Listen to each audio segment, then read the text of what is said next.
Well, hi folks, and welcome along to the Old Classic Car channel. It's a bit of a soggy one today here in Herefordshire, but that won't dampen the spirits. I'm here at Brightwells to have a bit of a mooch around the upcoming auction. This coming Saturday, registration opens and you can start your bidding online, and the auctions continue through till the following Wednesday. There's an awful lot packed in here today, and there are several cars outside as well, so yeah, lots and lots to get through in this particular video. So make yourself a cup of tea, maybe a round or two of toast, and let's crack on, and we'll start over there with a number of restoration projects. And what a wonderful starting point we have here, a lovely little standard Tinmouth, this one from 1930. And well, as regulars to the channel will know, I'm a bit of a fan of cars of this age. So much character, and yeah, just great little things to drive, and you do have to drive them. No driver aids with these old beauties, but yeah, what a fantastic little thing. The Tinmouth, one of many different variations of the small engined cars from standard in the pre-war years. So yeah, so we've got a fabric covered body here, so this is steel.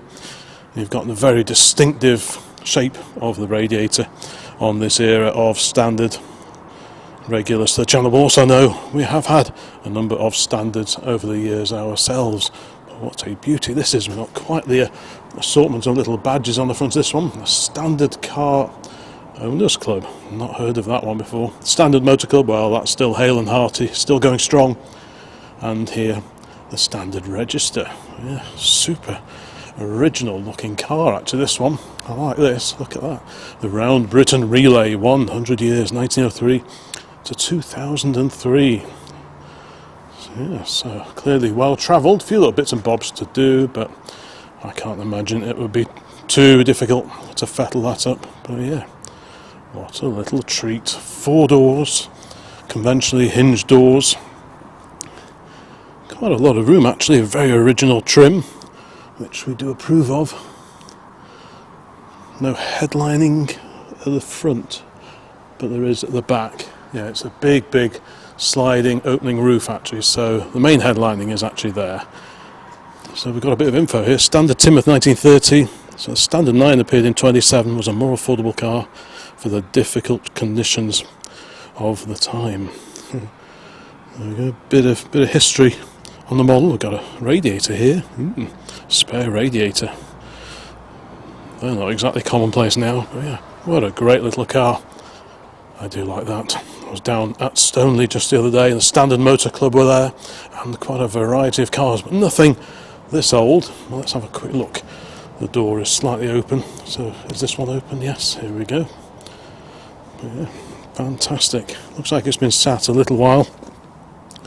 A damp cloth would go a long way in here. Bit of leather food, and you could certainly keep this original trim if this could only talk. How nice is that? I do like that actually.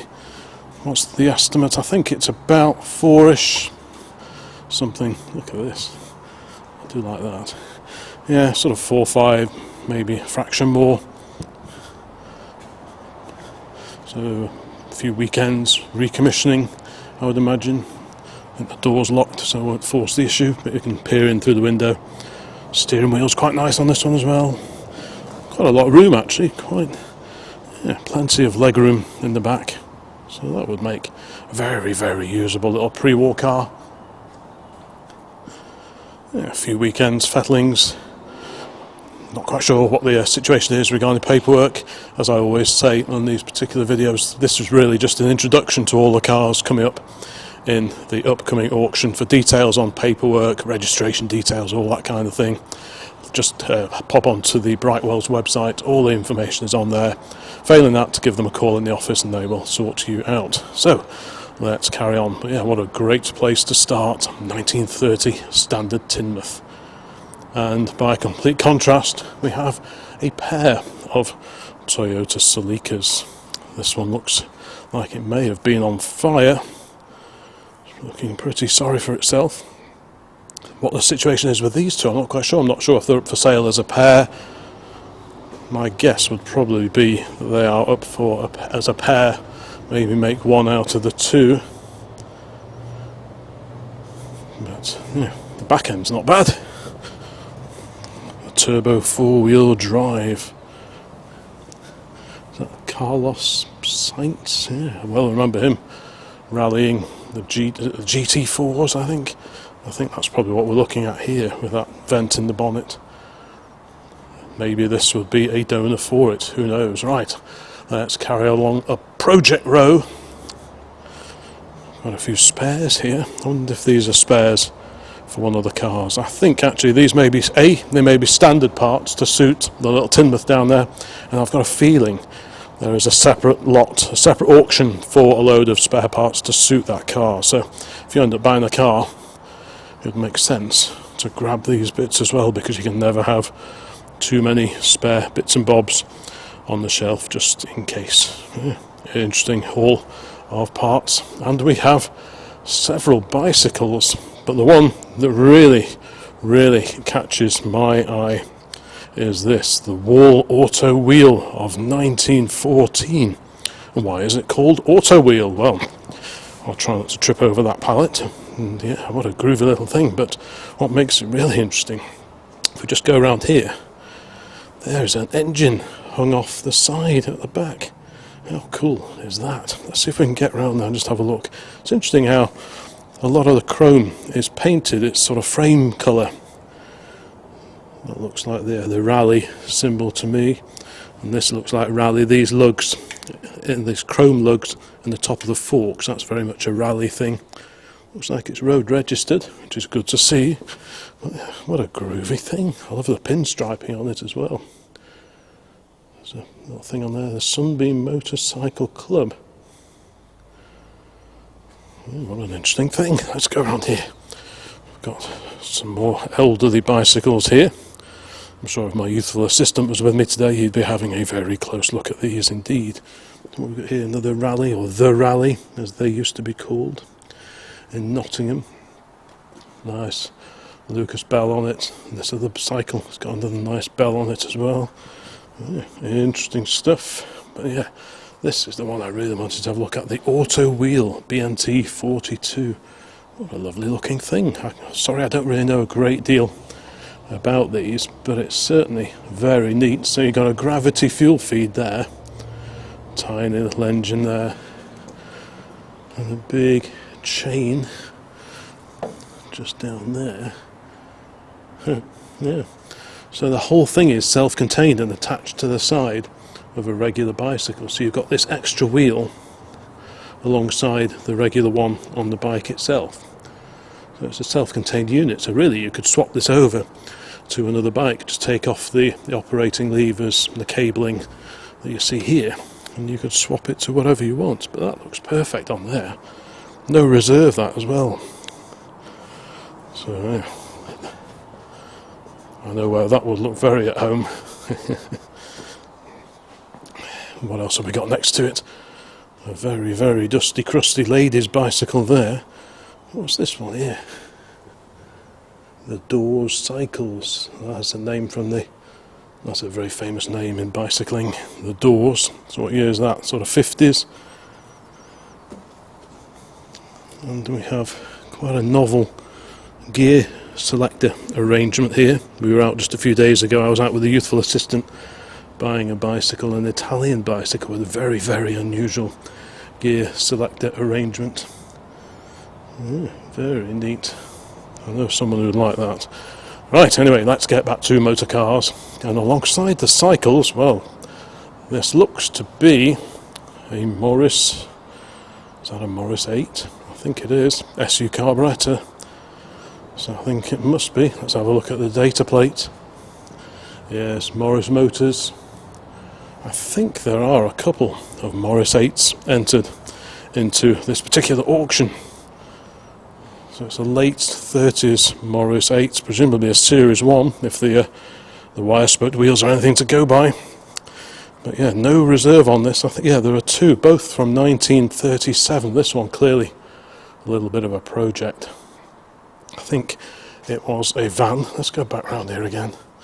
I don't think it was a woody estate. I think it was a van. But yeah, no reserves. So quite the kit of parts, but they're not overly complicated, these things. So if you spread all those bits out across the floor, I think it would make some sense. A few bits here boxed up as well. But yeah, there's the radiator surround. So yeah, the chrome rad surround, that tells you it's a Series 1. Series 2's was painted. They also had the sort of the disc type wheels, the easy clean wheels as they used to call them. Yeah, just negotiate around a spare gearbox, or maybe the gearbox out of it rather than the spare. 37 Morris 8 Series 1 500 weight van, wood body part sample. So clearly a resto that was started, but sadly not completed. As you can see, the chassis has all been done. Looks like there's some new wiring going on in there. I don't think it would take much to get that running. But like I say, don't take my word for it. We've got a new old stock TR6 hardtop there as well. Yeah, as I always say, don't take my word for it regarding any of these vehicles or the condition. Come and have a look for yourself. There are viewing days coming up, and there are always photos and often videos on the main Brightwells website as well. But yeah, interesting project for somebody there. A little spitty. Yeah, at the weekend I was down at the MG and Triumph Spares Day down at Stoneleigh, and there was no shortage of Triumph Spitfires down there. Just wants the headlight surrounds refitting. I presume they're with it. Mini light wheels. Looks pretty solid actually. You've always got to have a good look at the sills, door bottoms, rear arches, that kind of thing. Nice soft top on it. Hard top on the frame just behind. So presumably that's included with it. Twin pipes, not like Triumph Tune exhaust pipes, just sticking out from under the rear bumper there. Yeah, many happy memories of fettling Spitfires in the late 80s and 1990s. Good little cars, a lot of fun. Not too expensive to buy, easy to work on as well. Now, what do we have here? Somewhat rarer, we've got a Staffordshire registered, EH. I think that's Stafford, somewhere around that area. A Jensen Healey, no less. So it's a bit of an oddball now. Kind of a rival to your mid-size MGs and that kind of thing back in the early 1970s. So yeah, collaboration between Jensen and Donald Healey with an engine by Lotus. So a real parts bin job, this one, but not that common now. It looks like we've got quite a few bits. Ooh, what are these alloy wheels here? They're pretty natty looking, aren't they? Yeah, many bits. Again, kit of parts, bit of a project for someone there, but quite an unusual thing now. It reminds me, to look at, it reminds me a little bit of the old Fiat 124 Spiders, very similar lines to it. There's the Jensen Healey, two very famous names collaborating there. Yeah. Bits to do there, but yeah, be good to see that one back together. And we are now in the early 1980s, about 1984 or 5, and we have a Morgan, a good old Morgan, built not that far away from here, down in Malvern. The Morgan Sports Car Club Melvin Rutter Limited. That's a name very long associated with Morgans of various shapes and sizes, 3 and 4 wheel. Side screens are in place, but it looks like this one has been sat for a little while. Yeah, bits and pieces to do, but super popular still to this day. Your classic shaped Morgans. John Dangerfield of Bristol. Yeah, interesting project. I know some of the viewers on the videos here on Old Classic Car are fans of Morgans, so that one is for you. Right. Oh, now I do like these. The Jaguar Mark II. This registered in 1967. Very faded paint. You just know, even just wiping your finger on it, you can see that the dead paint is coming off. So what do we have? This is a it's a 2.4, okay. These replaced the earlier so-called Mark 1s. Very faded paint. Looks like it's been out of use for a little while. Is the door open? Can we have a look inside, I wonder? Door opens nicely. Yeah. A little bit musty, probably want to, when we get the spring weather, get the doors open. So a little bit, yeah, it's been sat for quite some time. But actually, I think, you know, That would be really, really satisfying to give this a jolly good sprucing up. Manual overdrive, so that's good. That's the one many people want. Yeah, just wants a good airing. But that's actually the door. Let's try that again. Look at that, it doesn't drop at all. That shuts beautifully actually. Still with the original full width spats on the back. Oftentimes they're replaced, but not in this case, and it's good to see proper old metal reflective number plates. So originally it would have had probably silver and black, and then in the early 70s it became all the rage to have reflective plates, and many people retrofitted them to their older cars, maybe just to modernise them. And I suppose they are a little bit safer being reflective, but it's really nice to see these original plates on here. Is this open? Yep. There we go. Quite a large boot, a few original tools over there. So yeah, this one will probably be quite an interesting project. What have we got? So the original boot mat, boot floor. Yeah, I've seen worse. I've certainly seen worse. Yeah, it just wants a good airing, good clean, a good airing, and then see what you've got. No doubt there would be a bit of bodywork to do on it, a bit of recommissioning just to get it to run. It would be quite satisfying giving this a bit of a clean up, because I think there is the remnants of a paint finish under there. But yeah, Jag Mark II project for someone there. Let me know if you buy that or indeed buy anything else. Wow, would you take a look at that? An old Chevy pickup. Looks like probably a half-ton. Is it a short bed? So this is 1940, I think.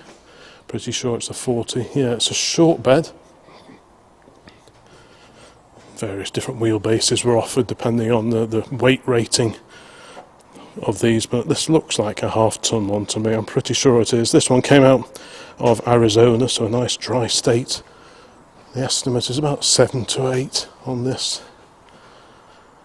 So will it be restored to original spec, or will it be re-engined with modern running gear, axles, that kind of thing? If this was in America, I think we can be fairly sure that it would get fitted with later running gear under that beautiful looking body. Yeah, hot rodders love this sort of thing. But you can just about make out Chevrolet across the front there.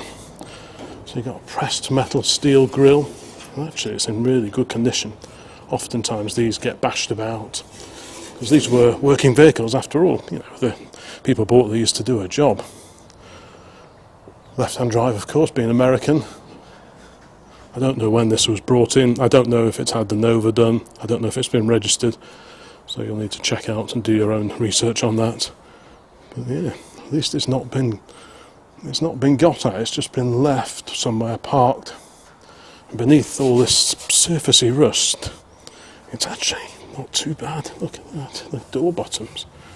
You know, a little bit there, but you know, for the age, so it's what, 86 years old now. Look at the cab corners. This is where all pickups often go.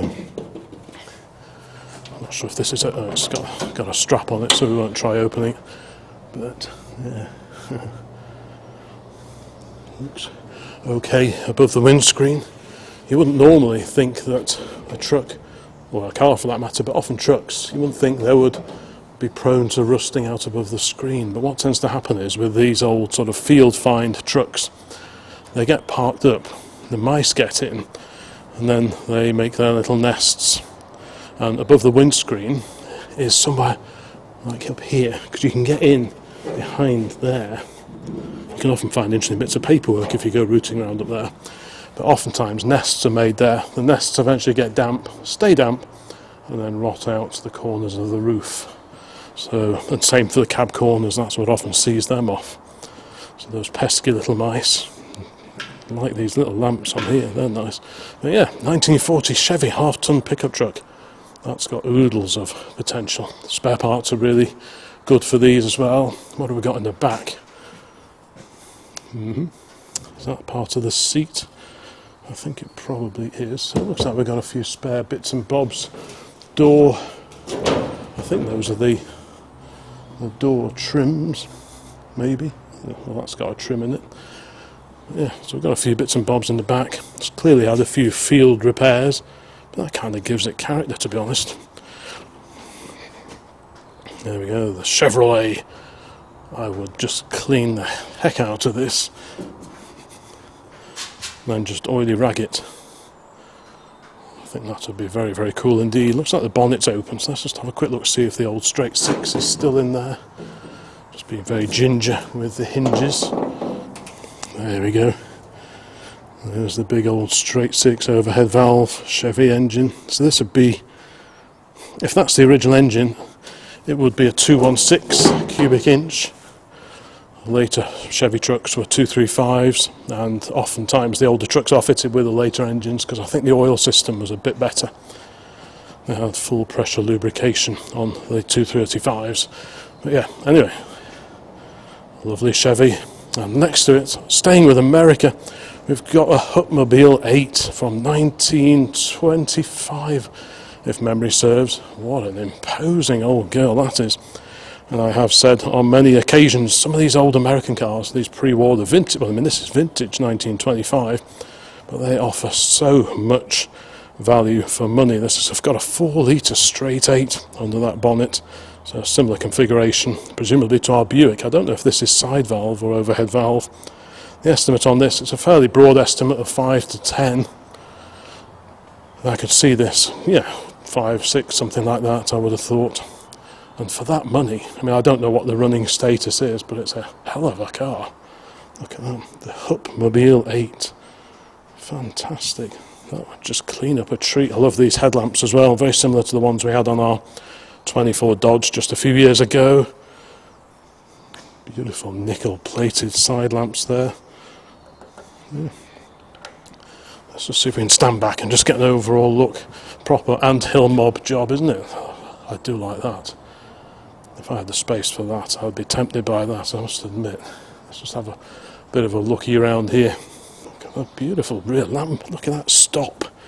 So that illuminates. Again, nickel plated, beautiful detailing on cars of this era, which is what appeals to me so much. You know, as the decades rolled on, the quality of the fittings just plummeted really compared to these early cars. Even mass-produced pre-war cars, they still are a treat to look at. Old plate on there, YL4271, so that suggests it's actually been in the country for a little while. It's right-hand drive. I wonder if it was actually sold here originally. A pretty hefty trunk on the back, on the luggage rack. So of course you didn't have a separate boot on cars of this era. Big solid wheels as well. One of the things I wasn't keen about on our old Dodge was the fact it had wooden spoked wheels, which looked really cool, but I always thought they could be a problem if woodworm ever got in. But look at the size of those, really chunky old things they are. Dunlop 600 by 21 tyres. Yeah, be it proper metal. All the beaded edge still there, it's not been caked up with filler or anything like that. Let's have a quick peer inside. Great little door handles, nickel plated again.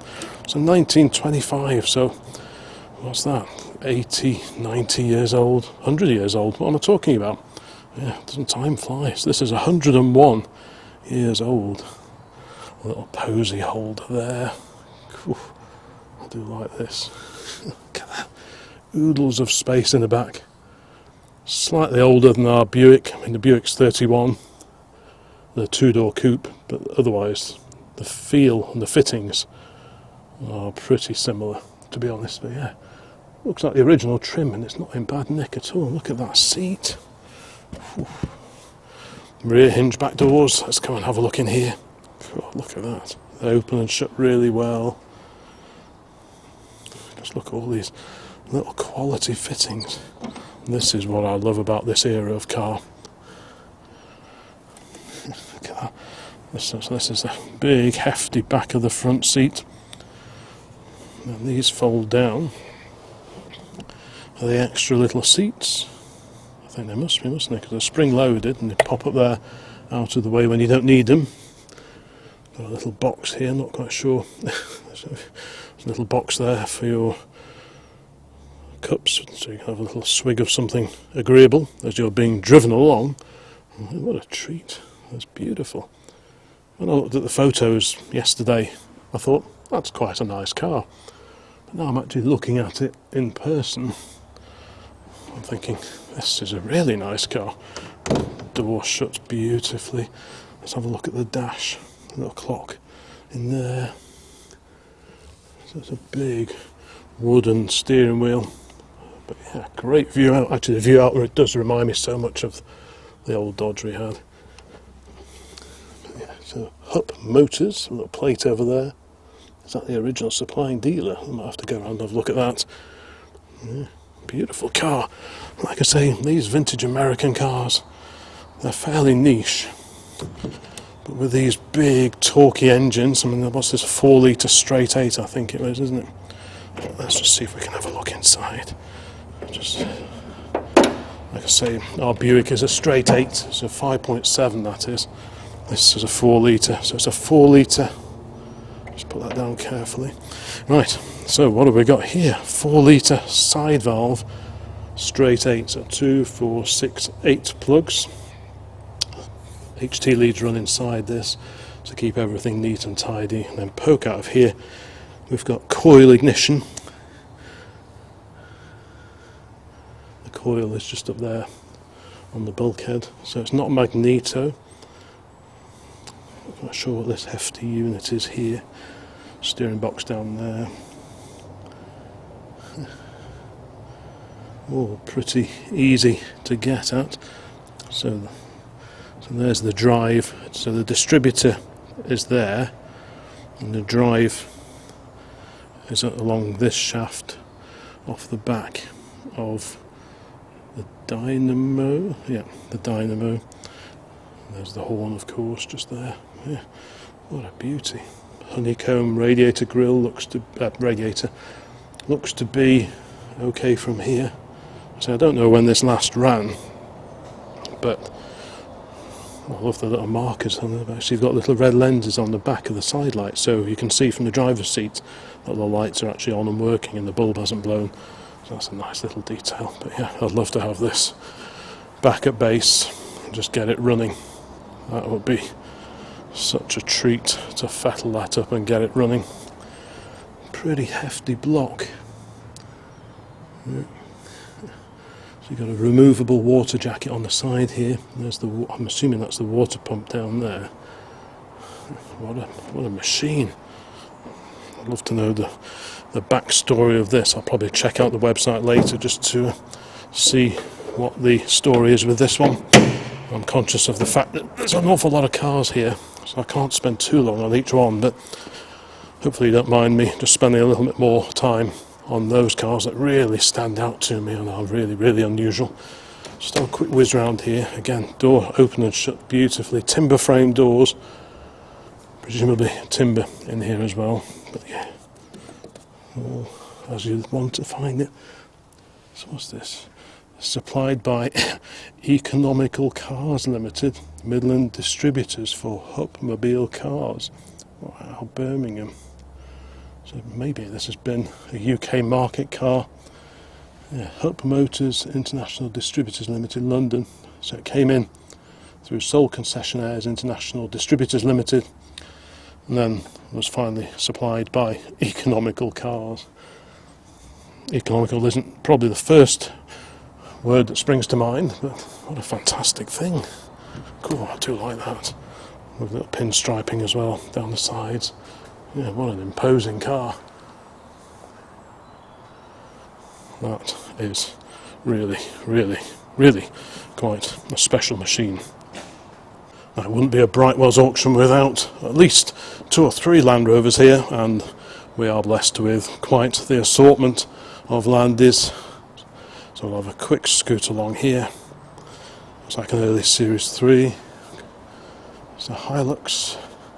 There may be 1 or 2 of the vehicles not entered into next auction, so the catalogue online will give you the full lowdown.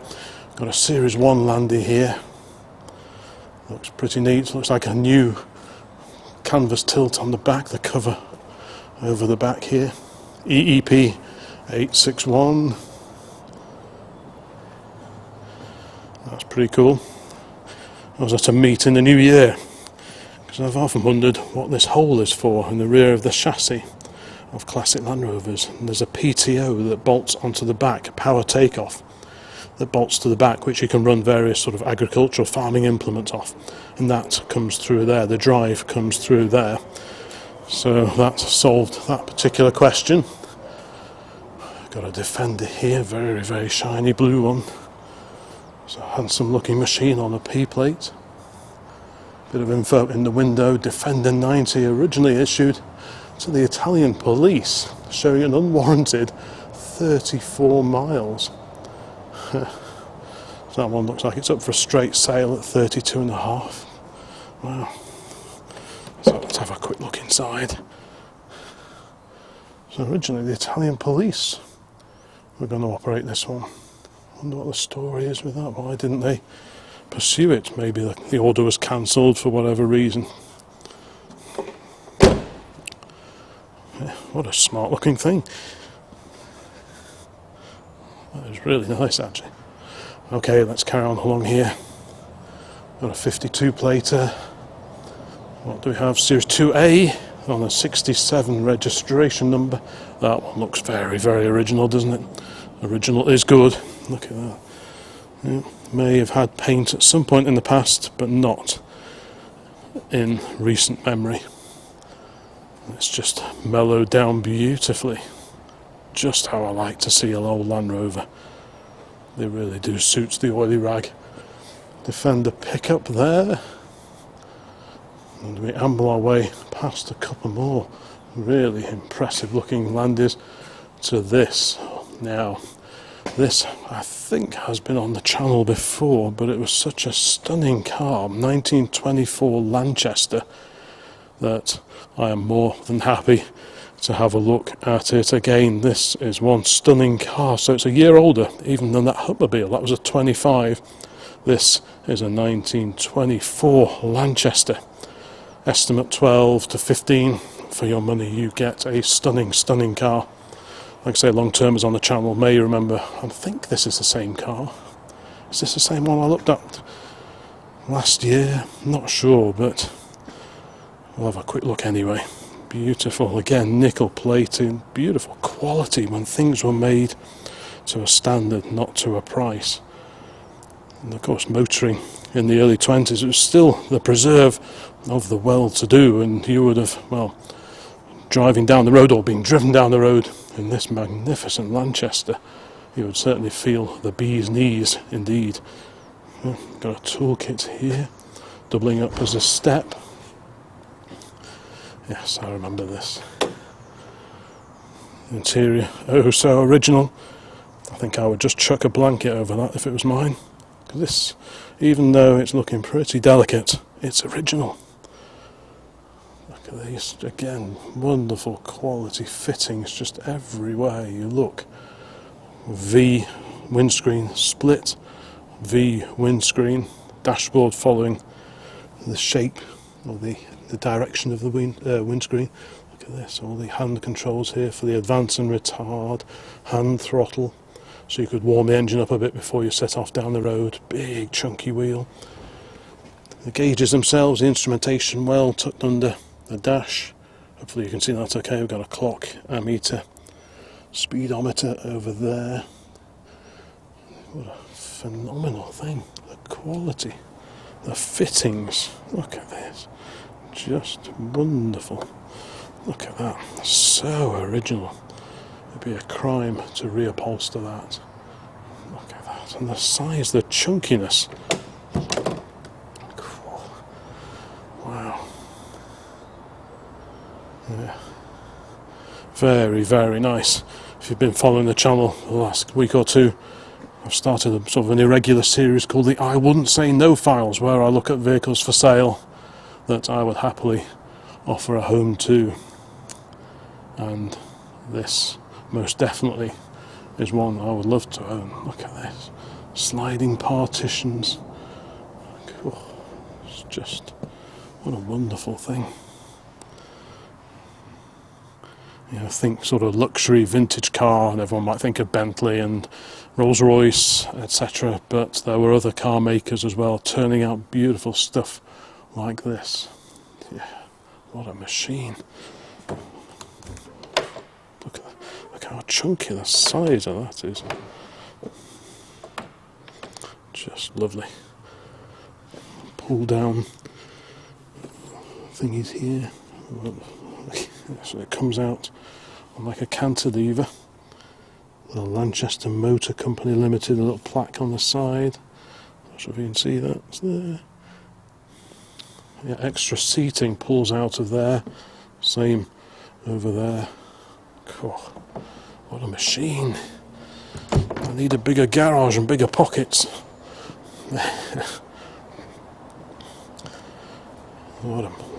Yeah, let me know in the comments which of these vehicles you would gladly offer a home to. Thanks as always to everyone who watches these particular videos. And in fact, I must say a big thanks to everyone that supports the channel through channel membership, where for $2.99 a month you help just contribute and support the channel and putting these videos together. This trip out down here to Leominster, which is a couple of hours each way, this was actually funded by the channel members this particular time round, so a big thank you to everyone who signed up for that. It's details via the join button just below this particular video. Yeah, what a thing. I do like that. A big lofty saloon of the early 1920s, very high roof line, because of course everyone wore top hats back in those days. What a magnificent thing. Right, let's carry on back along this row. So I don't want to miss anything out and see what else we have over here.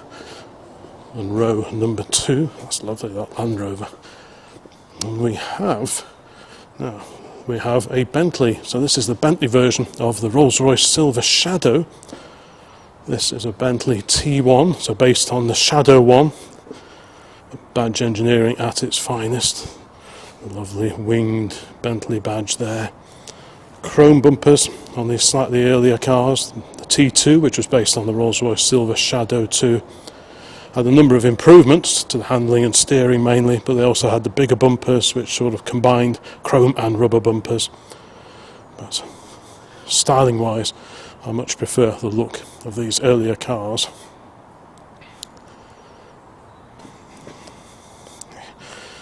Sumptuous leather interior, beautiful, beautifully appointed, made in Crewe, which isn't a million miles away from where we're based. Yeah. What a treat, what a lovely thing. I do like these.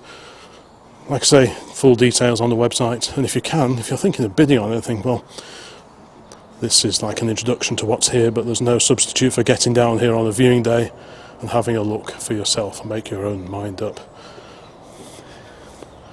Yeah, I'm not sure what the estimate is on that. Probably not crazy money, I wouldn't have thought. Oof.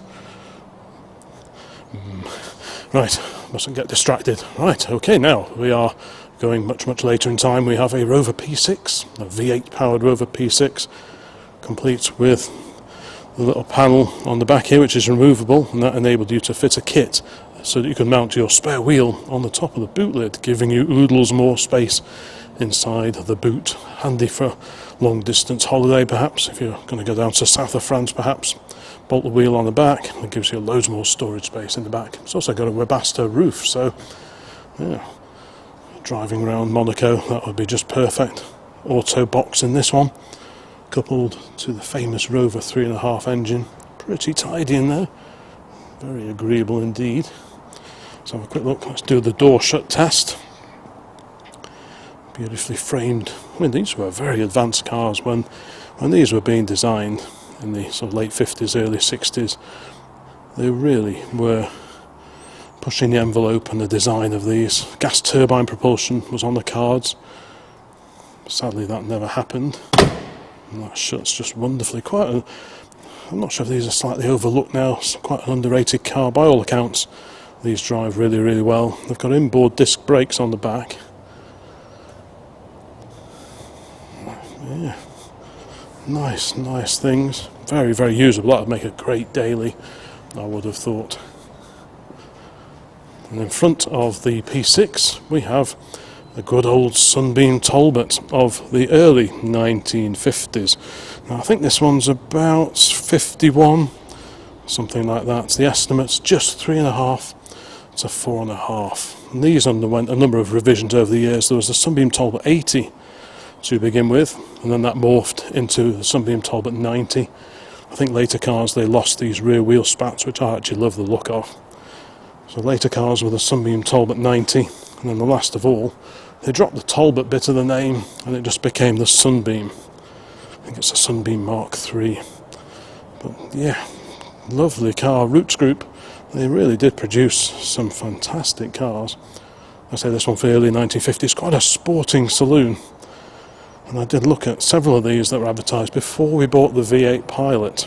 I was having very close looks at adverts for Sunbeam Talbot 90s, because I thought that would make for a really usable car. Quite a big sliding steel sunroof.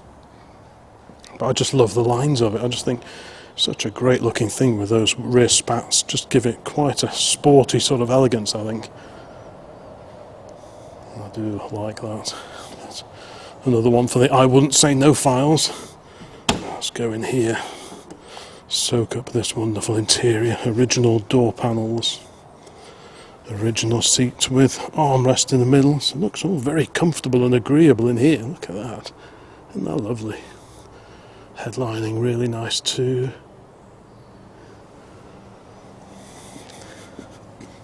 Smells really nice as well. Sometimes you poke your head in an old car and they can smell a bit damp, which is never a good thing. It's just, I've never actually sat in one of these, I don't think. Yeah, quite a whizzy looking instrument binnacle, very similar to that of the Humber Hawk from the 1950s as well. Of course, again, a Roots Group car. Column change, which means you've got a lot more space around here. Handbrake just down there. Yeah, really, really neat. Got the heater down here. Ergonomically, perhaps not the best, having the controls tucked away under there, so you can't actually see them from the driver's seat. Well, I suppose it has actually got some extra little switch panels here, so if they weren't there, you probably could see that all right. But yeah, very neat. I do like these.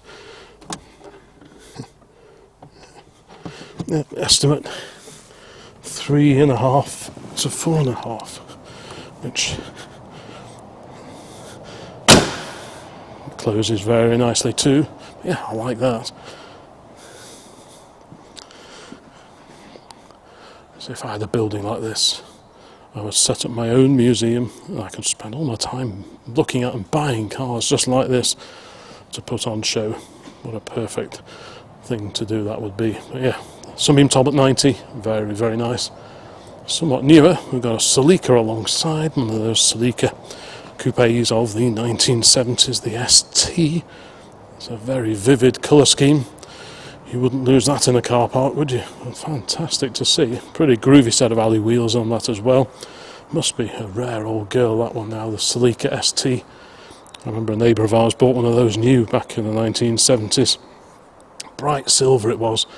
Then he replaced it with a Toyota Crown Super Saloon, if I remember right. Yeah. What a thing. Perfect colour for a 1970s car. That's one thing about the 1970s, they did have some great colours on their cars. So yeah, two-door coupe, quite nice door handles, I like that, it's very, very sleek. Coupes, of course, they usually have quite long doors, sometimes quite heavy doors, so you always want to make sure they open and close nicely. This one, there's no drop on that at all. It looks pretty good round the door pillar there.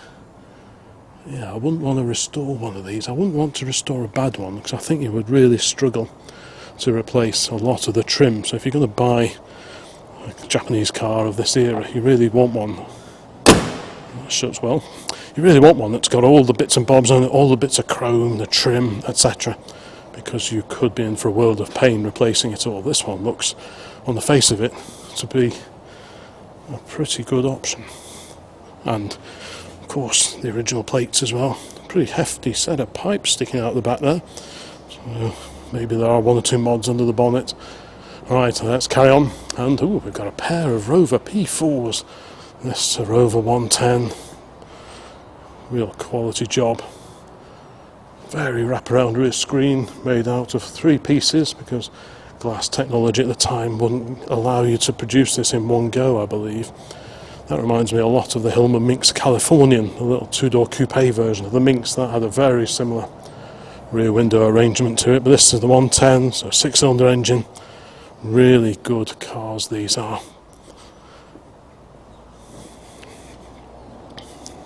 Rear hinge doors on all the P4s, all but the later ones had aluminium skin doors. The very late P4s they had steel skin doors, but this will have aluminium doors. Look at that, just opens beautifully. There we go. And what a treat. What a wonderful place to be. Just imagine taking this to shows on a Sunday afternoon, pootling down the lanes. Much more relaxed than driving a modern car. Just avoid the main roads and you can amble along in real style and real quality. Beautiful trim. Look at that. What a machine.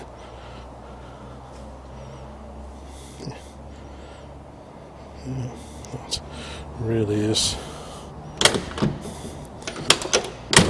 Don't like to slam doors. But yeah, what a fantastic thing. Ooh. If one P4 wasn't enough, alongside it we have another one. A two-tone Rover 90. So there were several different variations and spec levels of P4s over the years, introduced in the 50s and built well into the 1960s. Again, suicide, i.e. rear hinged back doors. Yeah, 2784NO, the registration of this one. 679JCY, the green one over there. Which of these two would you go for? So a quick peer inside here. Whew. Again, lovely seating, little pull down armrests. Yeah. The beauty of driving this kind of thing, it just takes you back to a much simpler life. Just driving along serenely, no screens to distract you or lane guidance systems pulling you back into a straight line against your wishes perhaps. You actually had to drive these cars, and that's what makes them so appealing to me. Right, onwards we have a V12 E-Type here, a very, very dusty Series 3 E-Type 2+2. So by the time the Series 3 came along, the V12 powered cars, you only had the choice of the 2+2, the fixed head 2+2, i.e. 2 seats in the front, a couple of small seats in the back, or the Roadster. Manual or auto versions were available of these. A lot more of a GT car compared to the original E-Type of 1961. But these have their own following now. And being a 2+2 makes it quite practical if there's more than two of you to transport around. Yeah, this one, I wonder where this one's been sat all this time. Super duper dusty. Let's have a quick peer inside. It's a right hand drive car.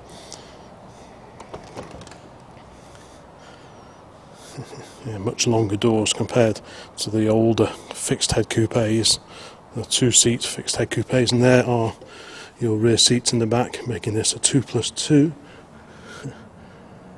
Yep, so they had to raise the roof line to make it work, and also keep the roof line up a bit just to give the rear passengers a semblance of headroom.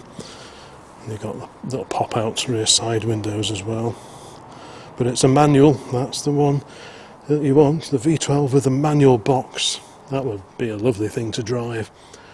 So the 5.3 litre V12 engine, all aluminium under the bonnet there. I won't try lifting the bonnet, but you can see it's under there for Stromberg. That shuts really well actually. Let's just stand back a little bit and have a look. Yeah, fun project for someone there. Rightio, and staying with Sir William Lyons' finest, we've got a Jag 3.4 Mark II. This lovely shade of green, not dissimilar to Ludlow green that we had on our V8 Pilot. Painted wires, like that a lot. Manual with overdrive. Is this the car that came in from South Africa? I think it may be. I'm sure I read about a South African import, and this may well be it. But yeah, what a lovely lovely looking thing. Very acceptable chrome, not perfect, but very, very usable. It's a 3.4 litre, so about 210 brake horsepower when new. Let's have a quick look inside. Opens nicely. Always have a good look at the door pillars to make sure they've not been patched up. Yep, manual with overdrive. Yeah, smells just like my old Series 1s. Yeah, lovely. What's it like? Headlining, West of England cloth headlining, all looks really agreeable. Leather seats, they are fine. Handbrake down the side here near the sill.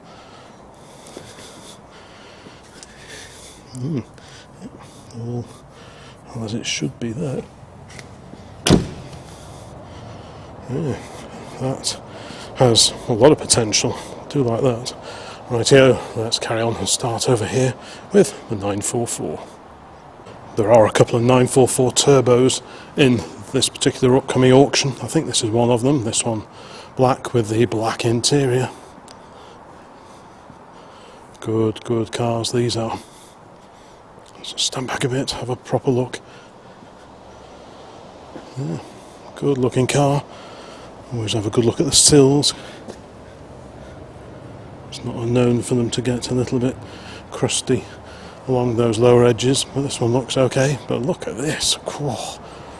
This was definitely one of the standout cars for me when I was flicking through the website just yesterday. This gorgeous 1937 AC.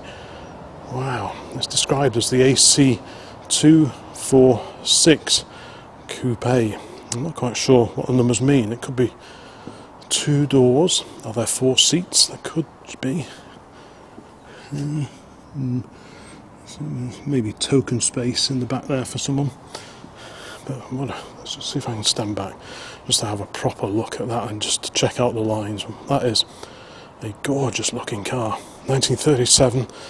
The estimate I think is about 18 to 28, so it's quite a broad estimate. Looks like it's on its original registration number as well.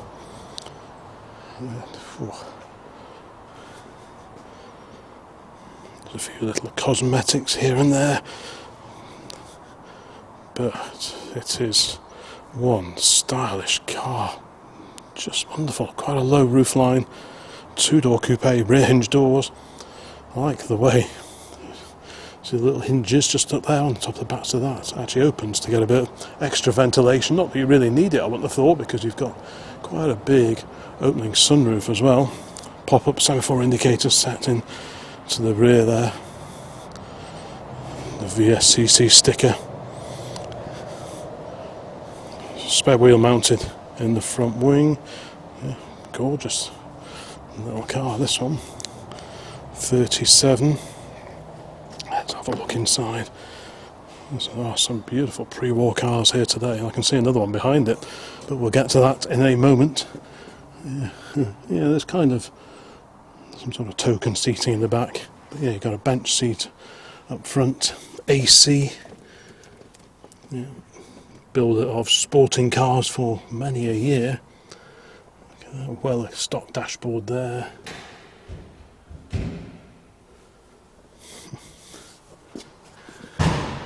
Yeah, lovely. There you go, there's the opening rear screen as well. Big hefty doors, chrome plated hinges. That's always a sign that you're looking at a good quality car. I love the little opening arrangements here for the front door quarter lights, and you've got this sort of settings here that you can click into. What a lovely thing. That shuts with a nice firm clunk. Lots and lots of chrome on these.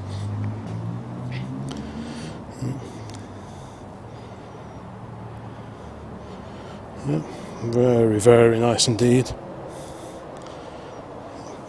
Paint has a few years on it, but that's not a bad thing at all. Sometimes I'd rather see a car with older paint than one that looks brand new and shiny, because you're never really sure what's hiding underneath it. This one's probably had paint, but not for many a year. let's just have a quick look in here. Again, door opens beautifully, doesn't drop, no play on the hinges. Like I say, coupes, long heavy doors, especially when you've got ash framing, you want to make sure the framework is good and it doesn't drop as soon as you open it, but this one seems fine in that regard. Ooh, there's the gear lever, so you have to sort of negotiate your way in through past this remote gear shift here. Fantastic. Presumably this is like a little lock to stop you accidentally getting reverse, and then the linkage goes across from here, across over to here. And there's the extension on the gear lever, the back of the gear lever, back of the gearbox rather. We've got AC pedals as well. There's the front of the prop shaft, so you're quite close to everything. Yeah. That is a very impressive looking car. I won't slam that. Oh, that's alright. Yeah, what a beauty. I don't think I've ever seen one of those before. That really is a treat. So yeah, estimate about 18 to 20-ish, 28 I think, so quite a broad estimate.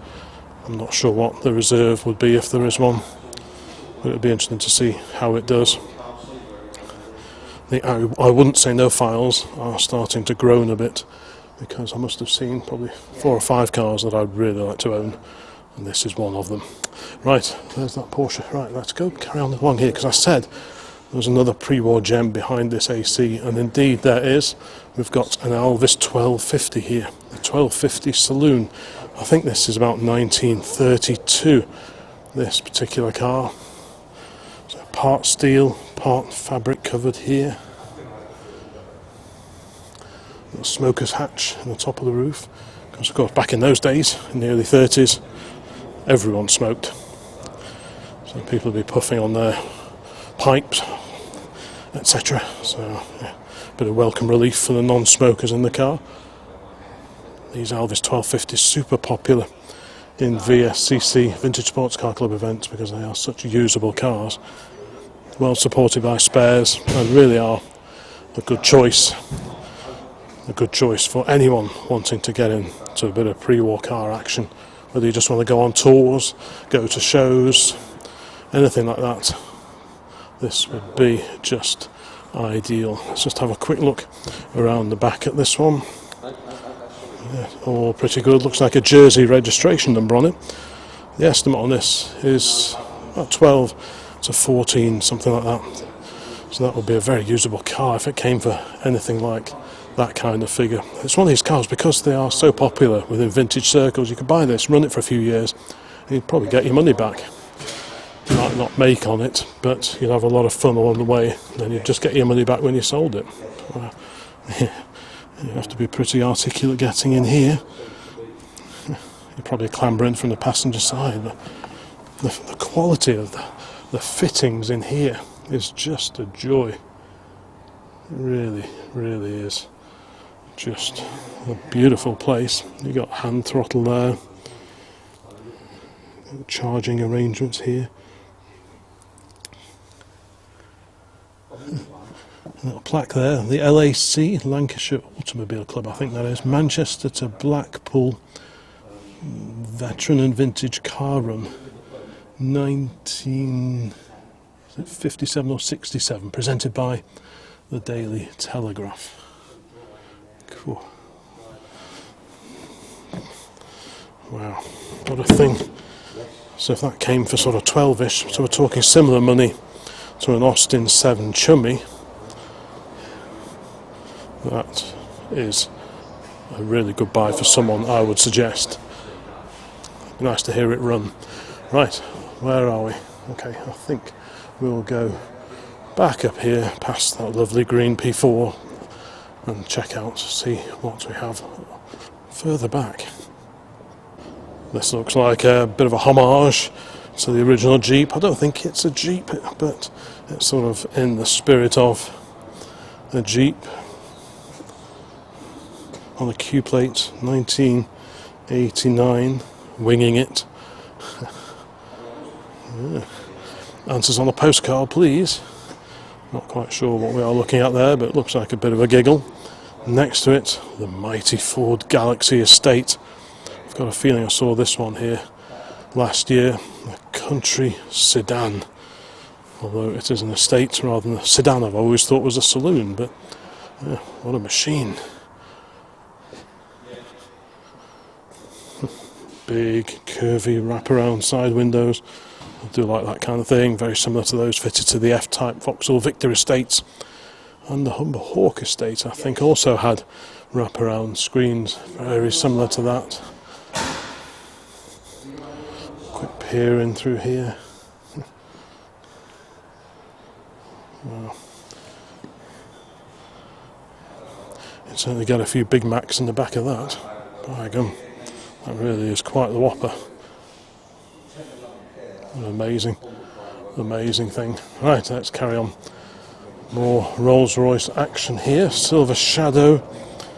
Again, a Silver Shadow 1 RMJ 918M. So that must be a fairly late Shadow 1. Oh, Silver Shadow 1, I would have thought.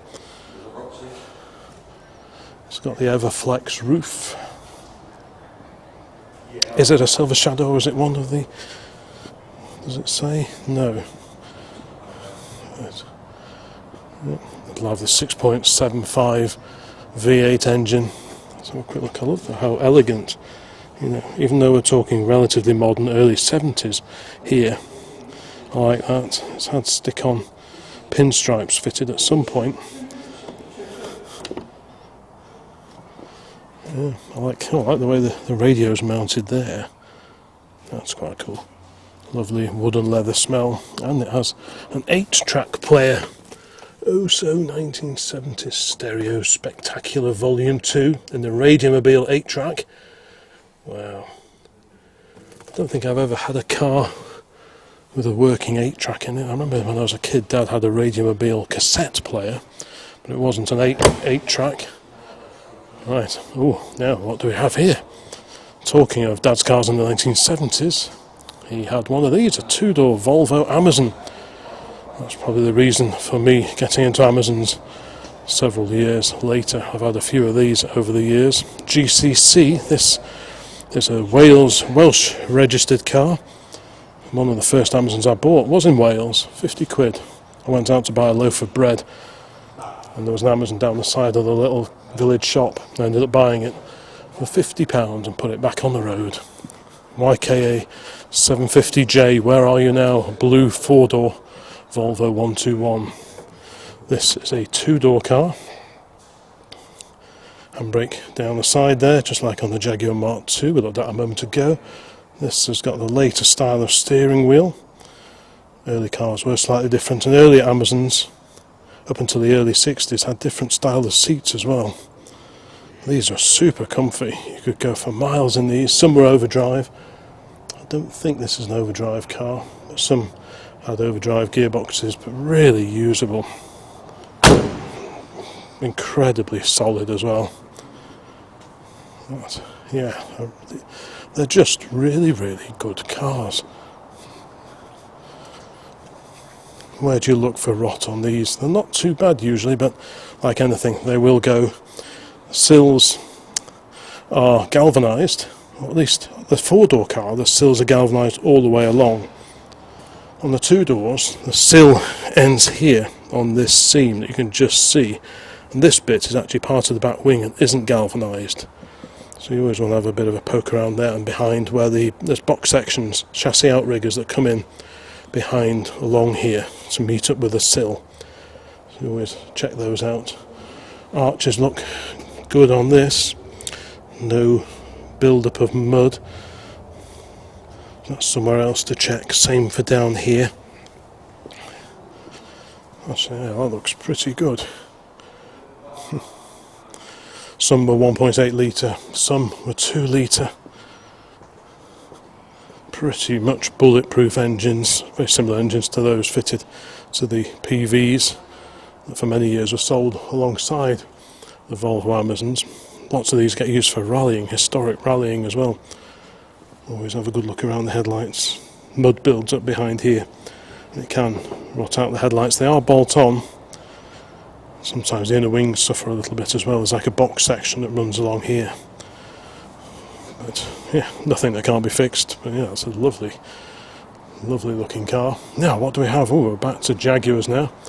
Well, let's just have a quick look. I say Jaguar, it's actually a Daimler, but it's the same thing really, isn't it? It's on a G plate, so it's quite a late example of the Daimler Sovereign. So this was the Daimlerized version of the Jaguar 420, which in itself was an evolution of the Jaguar S-Type. So you had the Mark II, which we've seen examples of already, and then they updated the Mark II to create the S-Type, which had the independent rear suspension, slightly different styling, and then they refreshed the design with this sort of bluffer, squarer front end to create the Jag 420, and this the Daimler Sovereign version of the same car. The S-Type was 3.4 or 3.8. These had a larger 4.2 version of Jaguar's famous XK engine under the bonnet. And this was really a stopgap model until such time as the first of the XJ6s was ready to go into production. Yeah, Daimler Sovereign.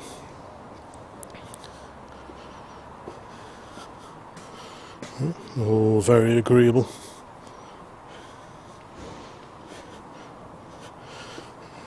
Yeah, looks like a decent user. Now next to it we have the Citroën, the Traction Avant.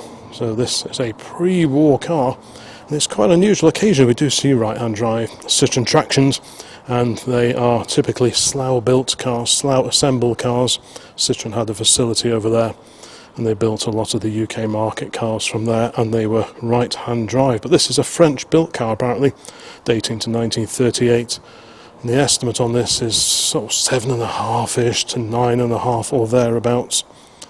The regular slough built right-hand drive cars, these chevrons are hidden behind the vertical slats. The French built cars, they have the chevrons proudly affixed to the outside of the grille, like we see there. So various different versions of the Traction Avant were offered. They all tend to get called light 15s, but they weren't all 15s. I think this could be a 7 horse. There's also the 11 as well. Some had much more bulbous back ends on them as well.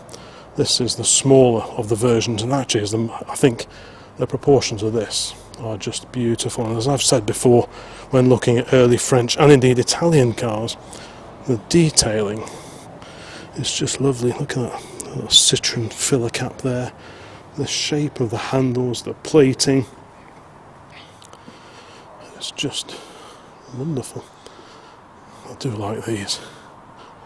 Rear hinged front doors, conventionally hinged back doors, so everything hangs off this central pillar, so you want to make sure they are in good condition. How do you do that? Well, see if the doors drop, which it didn't, and just have a good old eyeball. Yeah, it's not all patched up or plated up. So yeah, it's just really neat. Seat remind me a little bit of those in the 2CV with these sort of exposed frames over the top. I know my youthful assistant is a fan of these Citroën Traction. I can well see why. Pretty wild looking gear lever coming out at very odd angles from the dashboard. That does give you plenty of floor space as a result. So, yeah. You could do a lot worse than one of these. Like the DS that came later, wheels at the corners giving maximum interior space. Look how wide the rear doors are, lots and lots of space for clambering in and out, because the rear axle pushed right to the end, front axle right over there. Of course, front wheel drive as well, Traction Avant, that's where that comes from. But yeah, just a good looking car, quite advanced car for the day as well. You don't see too many of them at the shows that we get to. But yeah, proper Poirot or Maigret car, that one. Marshall lamps, Marshall AC, beautiful lenses on there as well.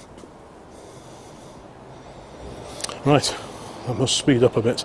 We've got a Phase 2 standard Vanguard here. Like I say, at Stoneleigh the other day, the Standard Motor Club had quite the display of cars, and there was a Series 1 Vanguard, a Phase 1 standard Vanguard there. And this is the Phase 2. The 1 and the 1A had the Beetle back curvy styling.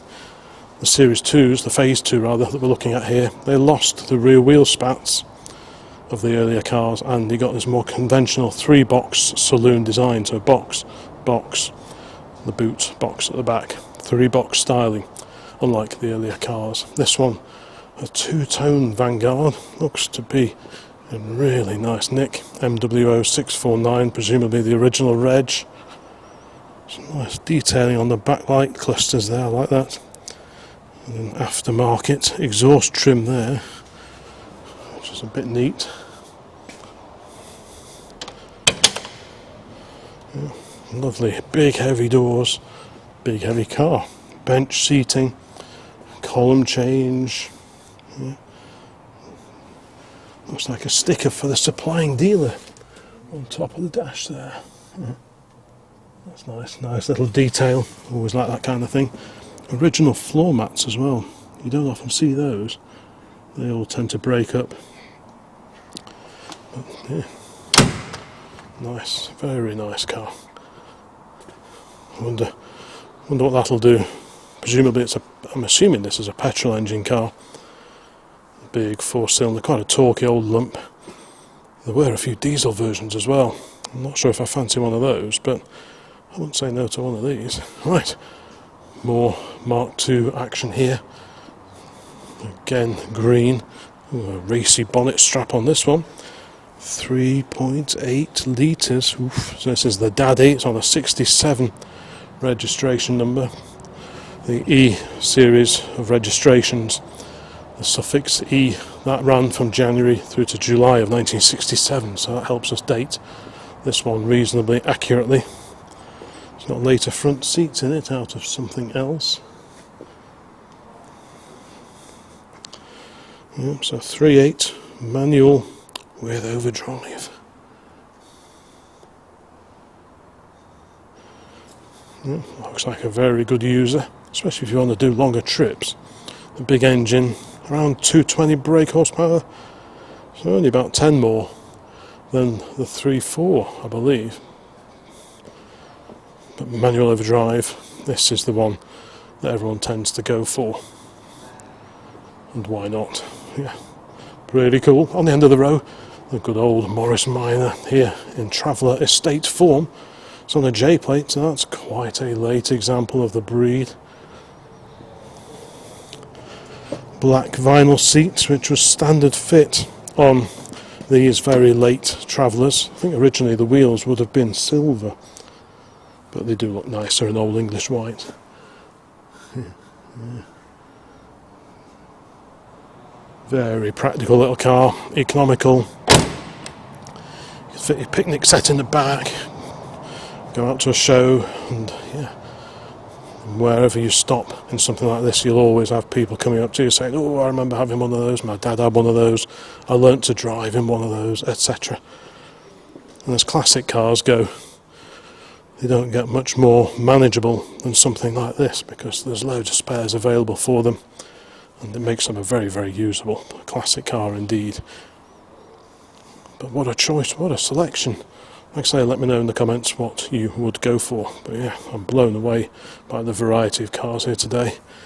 There's something a bit weird here, not quite sure what this is. Obviously it's inspired by the old Lotus 7, later Caterham 7. I'm not quite sure what this one is. It's a Westfield, there we go. Perhaps the best known of the non-Caterham cars of this particular type. Looks like a bit of a giggle.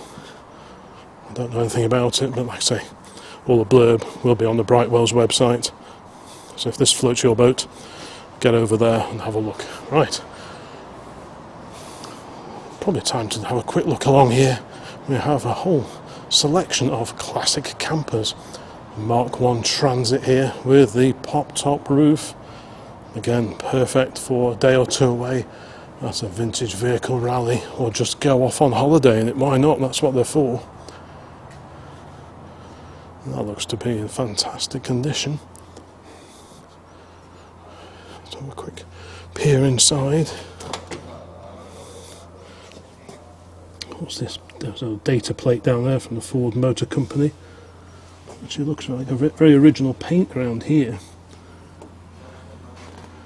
Big airy cabin. You can see why these things are so popular when you compare it to the vans that came just a few years before. Very comfortable, lots of headroom with that roof popped up. Yeah, that's a very neat old girl. That closes well, doesn't it? Some pretty hefty wing mirrors there as well. Next to it we have a couple of bay window VW campers. This one slightly later than that one. Late 70s registration on this one.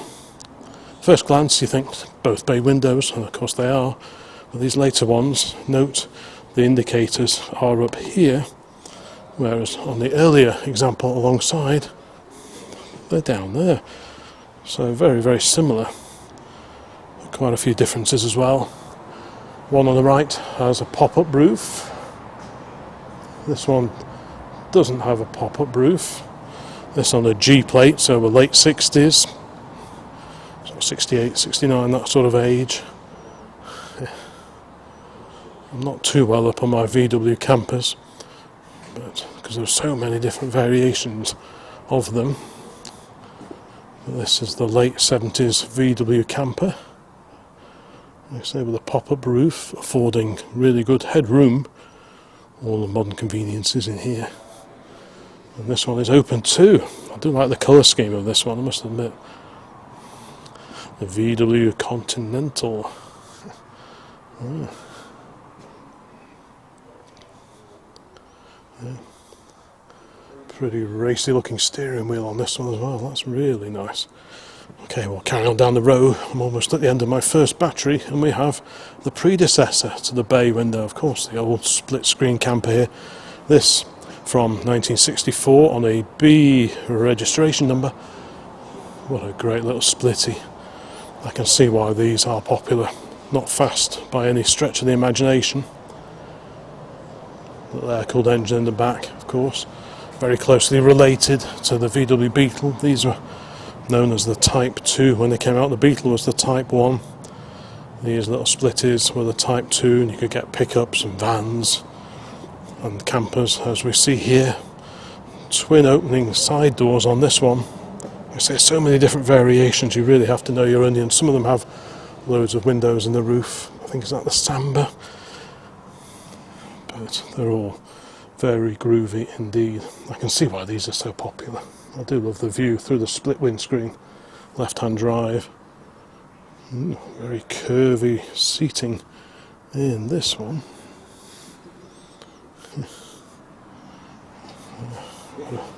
What a beauty.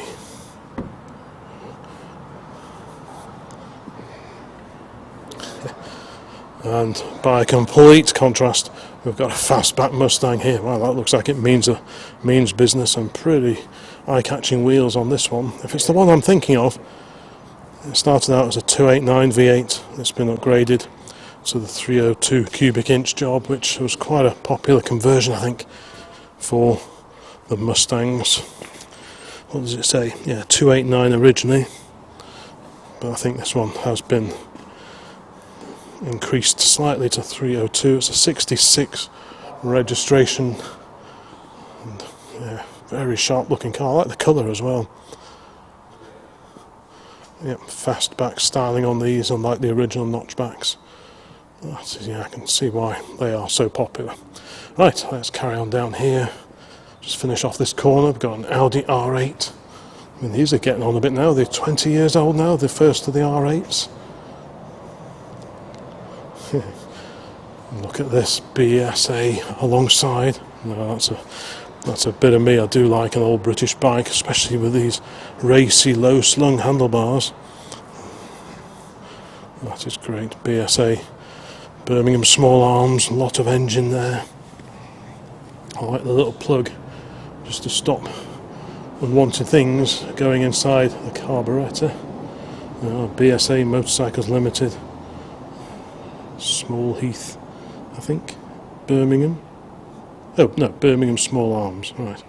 Yeah, BSA, Birmingham Small Arms. You can just about see the 3 rifles that make up the emblem for BSA. Well, there's a clearer one on the back. You can see the rifles there. Yeah, pretty cool. Just imagine racing around to the Ace Cafe in the 1960s with these low set bars. Very, very sporty looking machine. I do like that. I'd have that in the living room. For a while we had our Velocette in the house.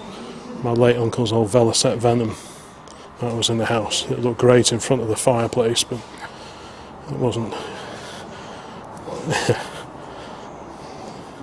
Not everyone saw it quite as attractive as I did in the house, but yeah, that would look great stored in front of the fireplace when not in use. But yeah, anyway, let's carry on. A somewhat modded MGC along here, very, very modified. Body kit on it looks a bit like the old Sebring, the MGC GTSs, the Sebring Racers. Well, they were GTs, they weren't open top cars, so this one's clearly been built up to someone's own spec. I imagine goes very, very well indeed. Don't know what the mechanical spec is. It's a left-hand drive, but what engine is in it, I do not know, I'm afraid. And next to that we have a Porsche.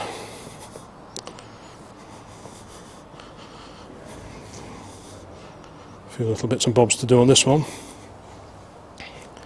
but I'm sure it wouldn't take too much to get that sorted out. Right, I'm down to 12% on this battery, so time for a battery swap and then back to the cars.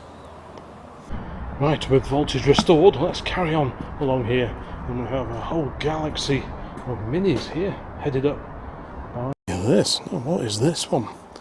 Reminds me of the ERA Mini Turbo. That would appear to be what we are looking at here. This was an officially sanctioned car. Rover Group approved of these. I remember picking up the brochures for these in a Rover Group garage in the, would it be the late 80s, right at the end of the 1980s at a guess. What's the reg on an H plate? Yeah, so 89, 90, that kind of era. I remember picking up all the brochures for these. And this one looks like it may have been to Japan and back. Rover Japan sticker in the back window. Slightly narrower number plate compared to what you normally see here in the UK. I do like that sporty filler cap. Premium fewer only. Oh yeah, barney little cars. And a little turbo engine under the stubby little bonnet. Very neat. Of course, ERA, English Racing Automobiles Company, a racing company founded by Raymond Mays in the 1930s, and their cars were regulars in single-seater racing for many, many years, either side of the Second World War. Raymond Mays would go on later to form the BRM company. Right, let's just have a quick scoot along here, see what other minis we have here. Ali Kitagonis' finest, of course. The minis first came out in 1959 and have remained super popular ever since. The last ones I think were built in 2000. These later Mini Coopers, super duper popular. Again, I remember the brochures for these. Originally, when Rover Group reintroduced the Cooper to the Mini line, it was available only as a kit. You'd buy a kit of parts and fit them yourself to your regular Mini, and then after a while Rover Group began offering the Mini Coopers as standalone vehicles you could buy straight from your dealer. Got a K plater here, HPA 802K. So this is a Mark III Mini. I think it's a Mini Cooper or Cooper S. By this point in time they were no longer doing this sort of two-tone colour schemes, the white roof and the red bodies. Yeah, Mini Cooper S. But at first glance it didn't really look that much different to your regular Mark III Mini. It's good to see this has got the correct body shell with the double gutter along the top. There's lots of these cars have been reshelled over the years and not always reshelled in exactly the right body. That one looks to be in good nick. With the beauty here, lots of mods on this one. I like the colour scheme on that. Some pretty hefty racing seats, roll cage as well. in case things start getting a little bit exciting. But yeah, I'm sure that's a blast to drive.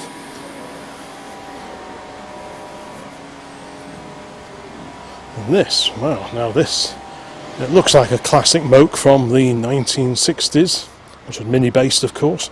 They were built for many, many years by BMC.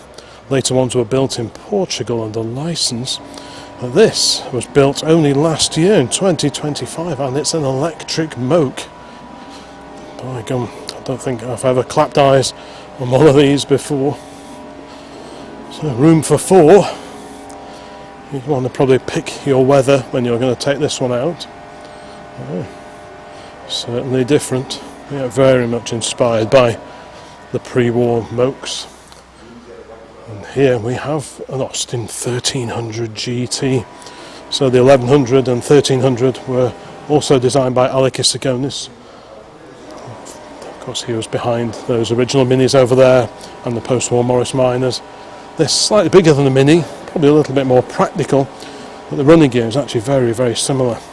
You've got a transverse A-series engine in there, the GT, so that'll be the twin carb 1275cc, very similar engine and running gear to that in the Mini Cooper S, but just a little bit more space and the option of 4 doors, which you see here. It's good to see this GT has got the original hubcaps as well. I think that was unique to the Austin 1300 GT. Best selling car, I think, for 8 years or so, I think, throughout the 1960s, but the tin worm got to most of them. In fact, it's amazing, to be honest, that any of them survive at all. If you flick through like Practical Motorist, car mechanic type magazines in the late 60s, people are already patching these things up, clogging up the sills with isopon filler and so on, subframe mountings at the back, all that kind of thing. Just after 5 years, 6 years, they really were not well protected against rust, so how any of them survive is just incredible. On an L-plater we've got an early 2002 here. I remember seeing this one here before. Very sharp looking car. I do quite like these. They're getting to be quite strong money now for a good one. Of course, the turbo is the one that is really, really expensive, about £70,000 now for the turbo versions of the O2. Is this 2000? Yeah, it is a 2002. It's one of the early cars with the early front and the little circular backlights. The later cars sort of had more horizontal rear lights, which didn't look as nice. I think these just look a little bit more interesting. And I like the way this trim runs all the way around the car, all the way down the side and round the front as well. All fairly simple in there, not ostentatious in any way. Well built cars, good driving cars by all accounts, manual box. And here, looks to be pretty original. If that's not the original paint, it's certainly been on there a while. And it just looks right. I like the little aerials cunningly located on the windscreen pillar here. Yeah. Good car. I'll probably get some different wheels, not too keen on those. I think they're off a later 3 Series. But I do like the front of these earlier O2s. The later cars were a bit more plasticky, but this one I think looks just a little bit classier, to me anyway. And talking of E30s, well, we've got an E30 alongside it, the 3 Series BMW. So BMW's sort of small medium car offering in the 1970s was the O2 series. Different engines were available. Then the 3 Series came along, and then this was the second version of the 3 Series called the E30. This is a 2-door car, and it's actually quite a rare one, I think. This is the 318IS. Yes. So by all accounts, these are a really good car to drive. Bit of a homologation special, if I remember correctly. I've got the brochures for these somewhere as well. Obviously it hasn't got the poke of an M3, and the 318, a 4-cylinder engine, 1.8 litre, but actually quite a sporty car, and probably even rarer than the M3 now. Don't quote me on that, but I won't be surprised if these are thinner on the ground now compared to the Halo models like the M3. Yeah. A fun little car for somebody there. Oh, a bit more pre-war. What have we got? This is an Austin 7 Litchfield.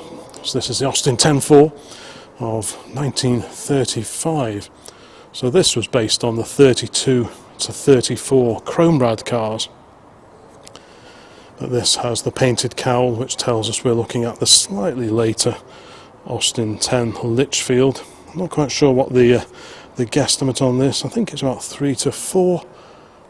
It looks to be in lovely condition, just a little bit bigger than your Austin 7. From the front it looks really similar to the Austin 7 Ruby. Austin was sort of going with this painted radiator surround, moving away from the chrome rad cars and just making them look a little bit more modern, I suppose, for the mid to late 1930s car buyer. But actually I prefer these to Rubies because they're four-door cars, and they're still small cars, but they've just got a bit more room inside them, slightly larger engine as well. I forget the exact size, sort of around 1150, somewhere in that ballpark. I did have a 3-position cabriolet version of one of these many years ago. But yep, this is the Litchfield, so it's still got the spoked wheels, which I like. But it's just a great little car. These are well supported by, like, the Austin 10 Drivers Club. They support all the Austins of this particular era, not just the Austin 10s, and there's loads of different variations of the Austin 10, but you don't see many of them at shows now. You still see quite a few Austin 7s, because of course they're accepted into Vintage Sports Car Club VSCC events, whereas these aren't. But if you're not bothered about trialling and all that kind of thing, if you just want a characterful car to poodle around in, this would be perfect. But yeah, just a bit more space compared to your Austin 7s, and I would buy one of these for $3.5 every day of the week over a Ruby. Rubies are great, don't get me wrong, and the chrome rad Austin 7s are very neat as well.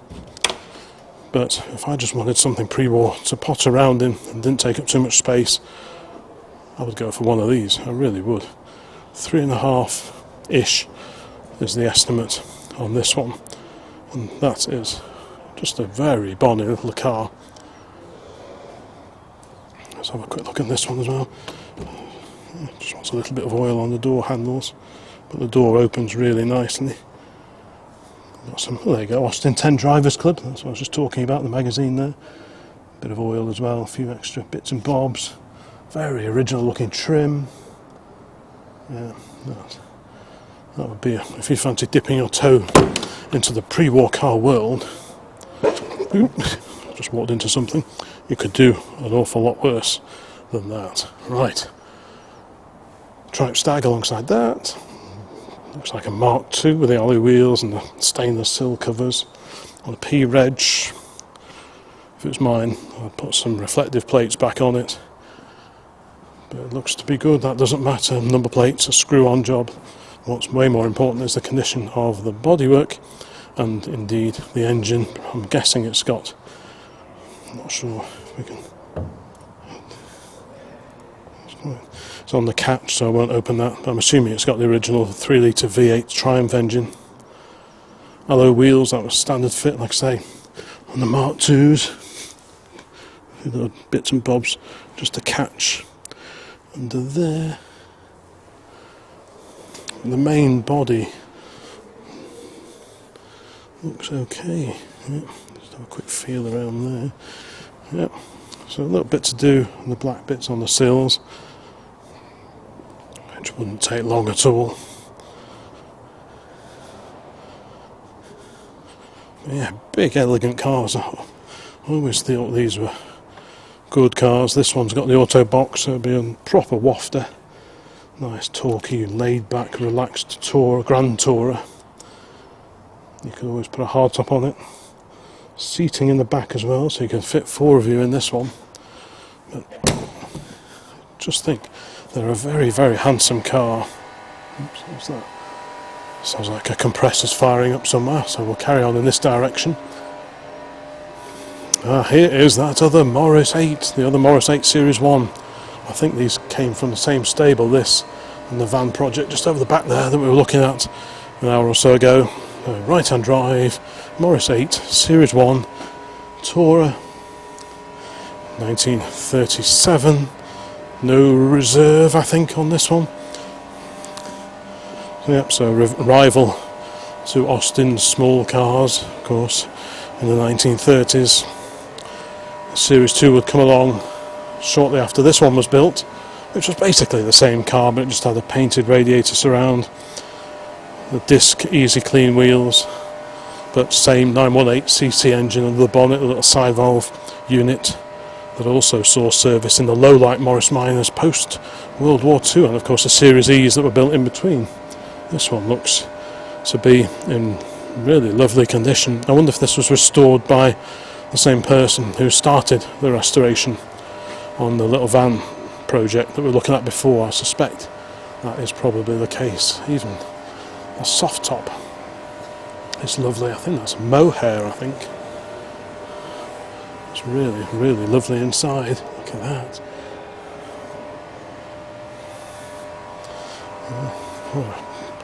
Great little car, Devon registration TT. What should we do? Let's have a look. Let's do both sides. We've got a Merc here. So it's a Mercedes-Benz SL with the lift-off removable hardtop. So this is the 107 series, the 380 ASL. Really cool car. This was a rival, really, to the Triumph Stag, built at a similar time. Again, big 2+2 GT convertible, if you like, available with soft top and hard top. Hard top, as you can see here, that lifts off, and the soft top assembly is under this panel across here, and that all comes up to reveal the soft top.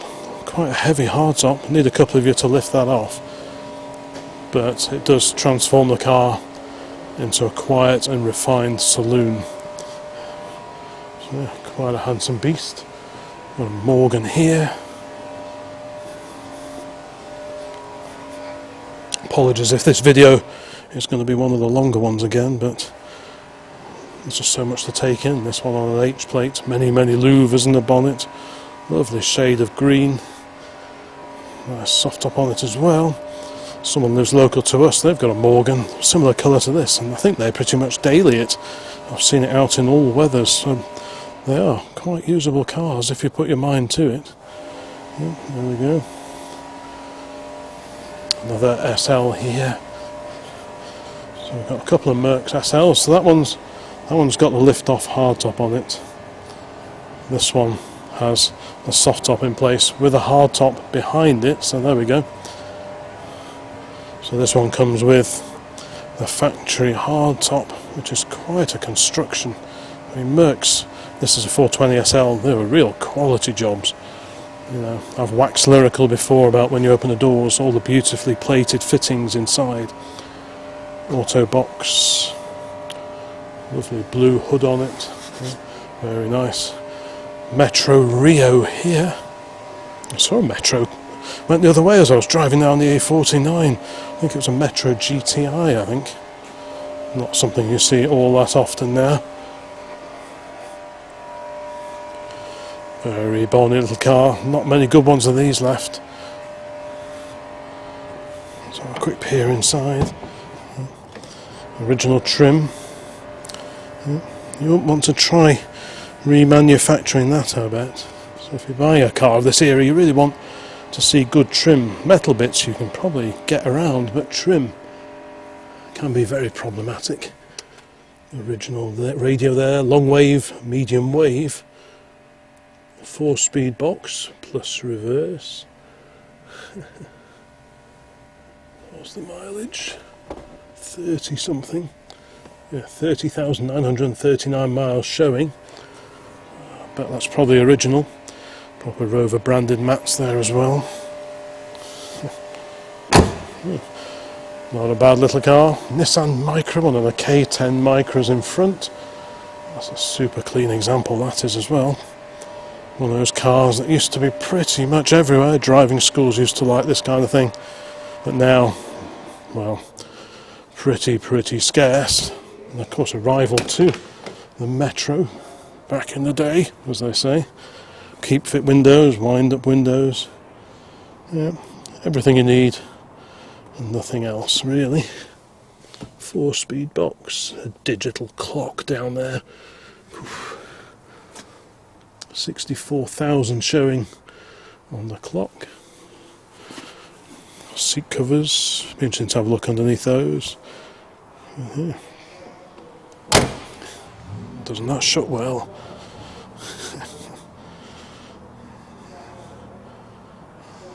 Such an unusual thing now, 1984ish. And well, what do we have here? Well, this is kind of the sort of car, if this was a cheap little runabout, the Micra for the early 1980s, for the early 1950s, maybe you would have bought one of these. This, the Austin A30 894 XVW, the registration number on this one. So 803cc. If it's the car I'm thinking of, I think this one's been upgraded to the A35 engine, which is 948, just for a few extra vital brake horses. Quite a cool little car. Mrs. OCC ran one of these as her daily some years ago now. I'm not quite sure if she's ever recovered from that, but these are just fun little things. Pull-up windows, just like on our Mark 1 A40. So no complicated winding mechanisms to go wrong there. You just pull these up and down. And when you lock the door and pull these back, if it's anything like our A40, it locks the window, so it'll only go like an inch down. It won't go down all the way. Decent set of carpets. Seats look alright. Headlining's nice. Yeah, that is better than many A30s and A35. Sometimes they're looking a bit raggy. A big long spindly gear lever. 4-speed box in these. Of course the rival, the little Ford Pop, the sit-up and beg Ford Pop, which was Ford's sort of economy car of the same era. I mean, they were sort of slightly wheezy side valve engines, 3-speed gearboxes. These were a lot more advanced. Hydraulic brakes to the front, mechanical operation linkages at the back. Of course, the Standard 8, that had hydraulic brakes all the way around, so it was a bit more advanced than the Austin, and certainly in that respect. So what would you go for? Would you go for an A30 or 35, or would you have gone for the Standard 8 and the 10, or perhaps the sit-up and beg Ford Pop? This one's got flashing indicators. Originally they would have just had the pop-up semaphore indicators set into the top of the B pillar, which you can see here. But this one's been retrofitted with flashing turn signals, similar to those that were standard on the A35. So the A35 replaced the 30. Pretty similar really. The guttering was different. The guttering on the 35 comes along here and goes down the side of the windscreen pillar and diverts all the water into this gap, which is fine until it gets clogged up behind there with leaves and mud, and then it rots out. Whereas these, the gutter runs all the way around. And of course, tiny or fairly small back window. In the A30, the A35 had a much larger wraparound window, so it was a lot easier to park, but perhaps not quite as cutesy as the A30. The very early A30s, they used to have the AS3s, used to have the fuel filler cap on the back wing there, whereas these AS4s, which is what you tend to find nowadays mostly, the fillet is set on to the back panel. Right, let's keep going down here. Going to the Morris Minor Traveller. Like I say, today is Wednesday. I'm going to try and get the video out. No, today is Tuesday. What am I talking about? Today is Tuesday. I will get the video out Wednesday morning, all being well, technology allowing. Like I say, registration for this particular auction opens this coming Saturday about 10 o'clock onwards, and you can place a bid online, and the auctions run till the following Wednesday next week. And like I say, there are opportunities to view as well before the end of the auctions. This one's got some mini lighty type wheels on it. I've got a 205 rally car, 205 GTI 1.9 rally car, circa 1986, I would have thought. That looks like a bit of a giggle. I don't know too much about these, but if you know your little Peugeot GTIs and 205s, you'll know better than I what we are looking at here. It does look like a bit of a hoot. Just have a quick look up here, just to make sure we don't miss anything out. Audi Cabriolet there on an 07 reg. Porsche Boxster with hardtop just sat behind it. Good cars, a lot of car for the money now. These you can get these for just a few £1,000s. If you buy a good one, you are sorted. Got a little Alpha Spider here, pretty neat looking machine.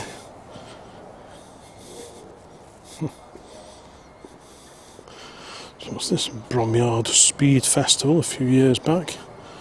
Lovely looking Alpha seats, I like those. Quite stylish in there actually, isn't it? Yeah. Very, very distinctive styling on these Alphas. This one, T-Spark, 16 valve. Very, very 90s styling there. The Porsche Boxster just over here. And here in front of the 205 GTI we've got a Renault 5 Prima. So that's a limited edition version of, well, I say Renault 5, didn't they call them the Super Sank by this point in time, which was basically slightly updated Renault 5, but to all intents and purposes it is a Renault 5. Not too many good ones of those kicking around now. I'm assuming it's probably fairly low mileage. Nice little Renault sticker there. Door handles hidden behind here. Let's have a quick look. This one looks to have led a very sheltered life, I would suspect. Pretty jazzy trim. Again, you wouldn't want to have to try and restore a ropey one of these. Nice distinctive dash, Blaupunkt in car sounds. 26,665, the mileage showing on there. Yeah. Looks to be a really good example of the breed. It's got a campus badge on the back. Is that the original supplying dealer perhaps? Could well be. Nice metallic blue as well. Good looking car, of course. Renault 5's all the rage nowadays with the new EV versions that went on sale not that long ago. Okay, Porsche Boxster MGTF here. So that was the updated version of the MGF, the K-Series engine, a twin cam engine nestled under the rear panel, under there. Triumph Stag, this one with hardtop. Yeah, like I said before, really good looking cars, I think, especially with a hardtop. I think the hardtop really does suit it. Without the roof on and all that roll bar assembly, I think they look a little bit clunky, but with these factory roofs on, steel factory roofs, I just think they look really swish.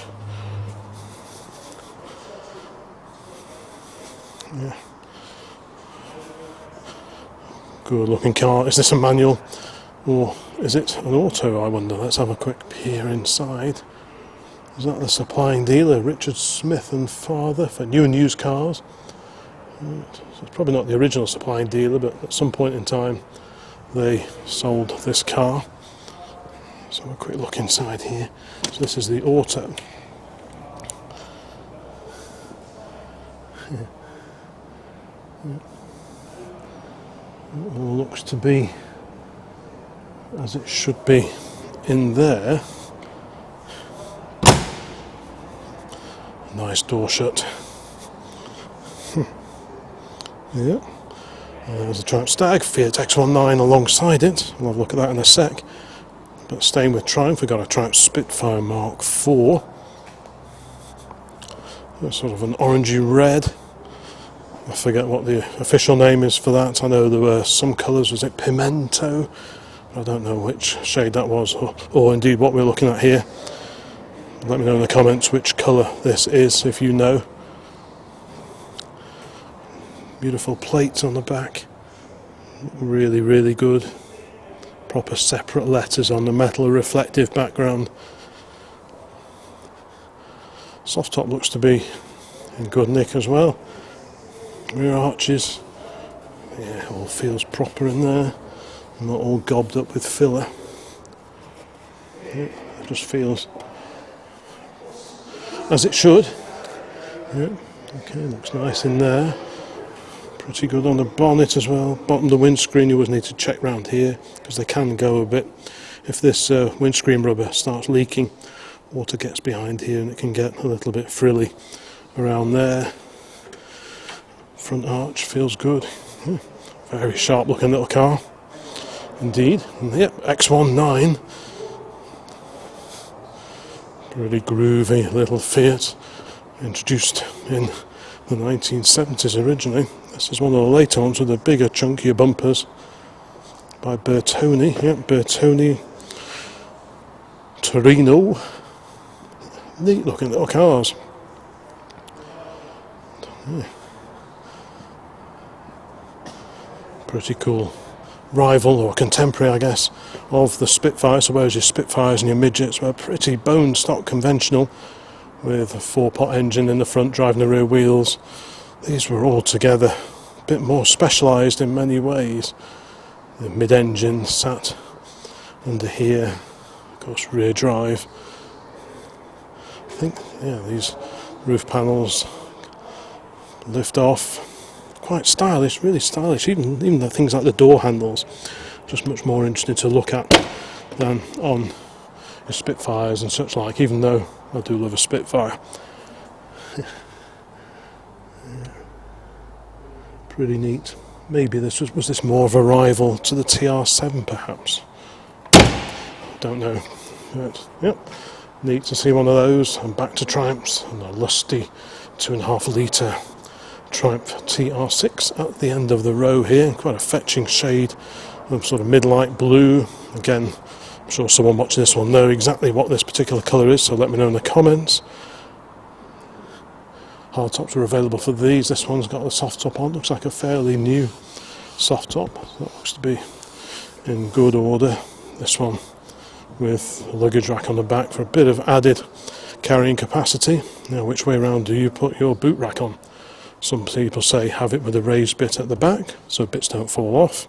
Some people say have that at the front so that if you brake hard, it doesn't come the luggage doesn't come through and join you in the cabin. So answers on a postcard with that one. But either way, pretty cool looking cars, and I love the deep set steel wheels on these, which are standard fit.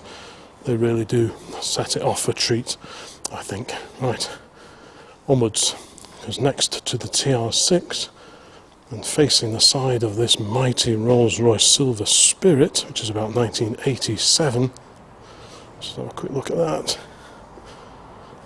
There's a wafter if ever I've seen one. Oh, yeah.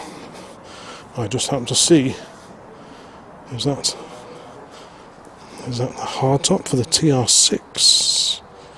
Could be. Like I say, over near the restoration projects, there is a new old stock hardtop, which I think is going into the auction as well. But I'm guessing this one, if the colour is anything to go by, belongs to the blue car over there. Right, we're getting slightly later now, so I'll try and pick up the pace just a little bit here. Smart Roadster MGF. Like I say, K-Series engine in the back. This the TF, so where's the original MGF? I think it had the hydrogas suspension these, didn't they? Whereas that was deleted for this, the TF, which actually does remove a little bit of complexity. So maybe just a little bit easier to keep one of these on the road, but I've never owned either. And yep, we've got the Porsche here. Right, let's go over here and check out some of the slightly later cars that entered into the upcoming auction. We go past this, the Range Rover Vogue SE. Is this the L322 type? The TD V8. Good looking car. I know lots of people prefer these and actually stick with these rather than swapping them out for the later models. I can well see why. That is one good looking car, I think.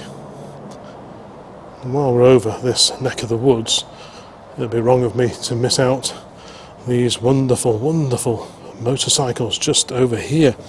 And leading the pack, we've got this Norton GME 342. This is a 1937 bike. It's a Model 18, I seem to recall. Estimate on this 7 to 8.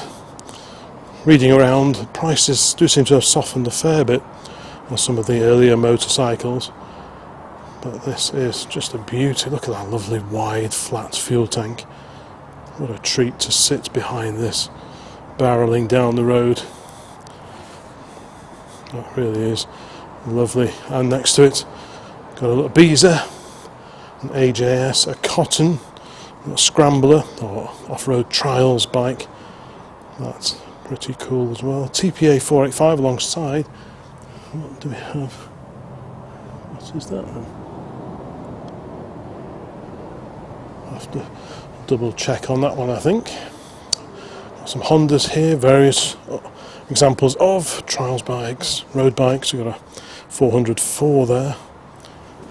So a 4-cylinder motorcycle. A Super Sport there.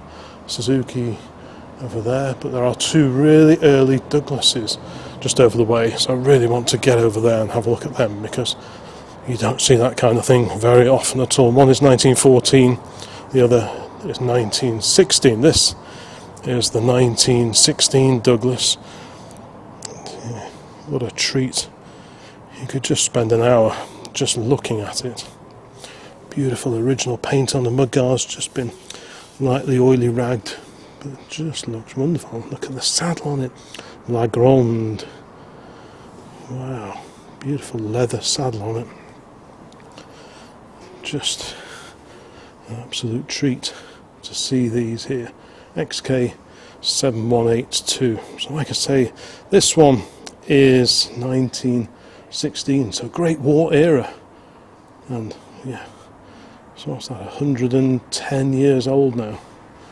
What a fantastic machine.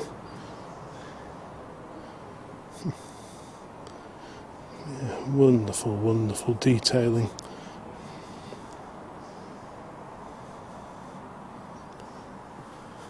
So that's a 16, and this one over here is a 14, engine out with this one. Now we've got a few spare bits and bobs here, so I'm not sure which bike this pallet load of bits comes with, but I'm assuming the engine bits for that one there are over here. Presumably removed for a bit of refurbishment. And again, a lovely thing. So 1914 is the date of that one. No reserve on either of these two Douglases. Presumably they came from the same stable. It'd be nice to think they'd stay together, actually.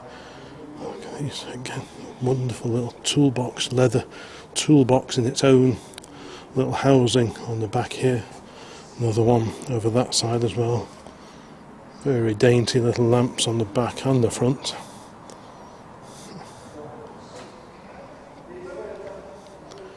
Yeah, just super little things.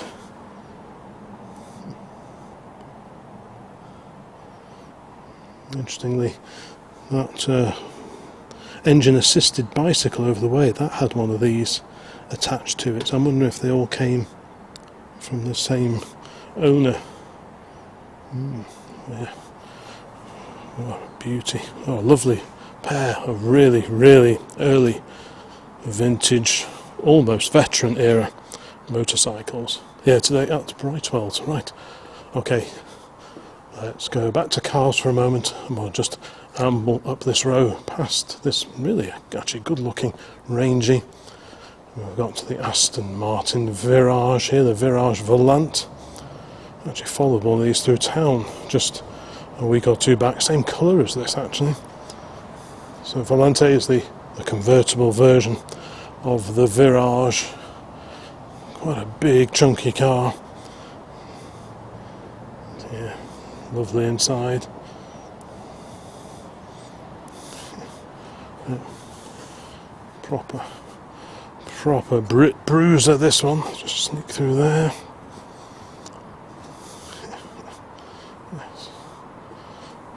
VW Scirocco Mark II. Right, let's carry on along here. We have the Jaguar XK8. It's a 2005-ish registered example of the X100 era of XK8. This one with the 4.2. The early ones were 4-litre V8. This has got the slightly later 4.2. Porsche 944, I think this is the second of the 944 turbos that are entered in to the next auction. Germany's finest little TT here, the Mark 1 Audi TT.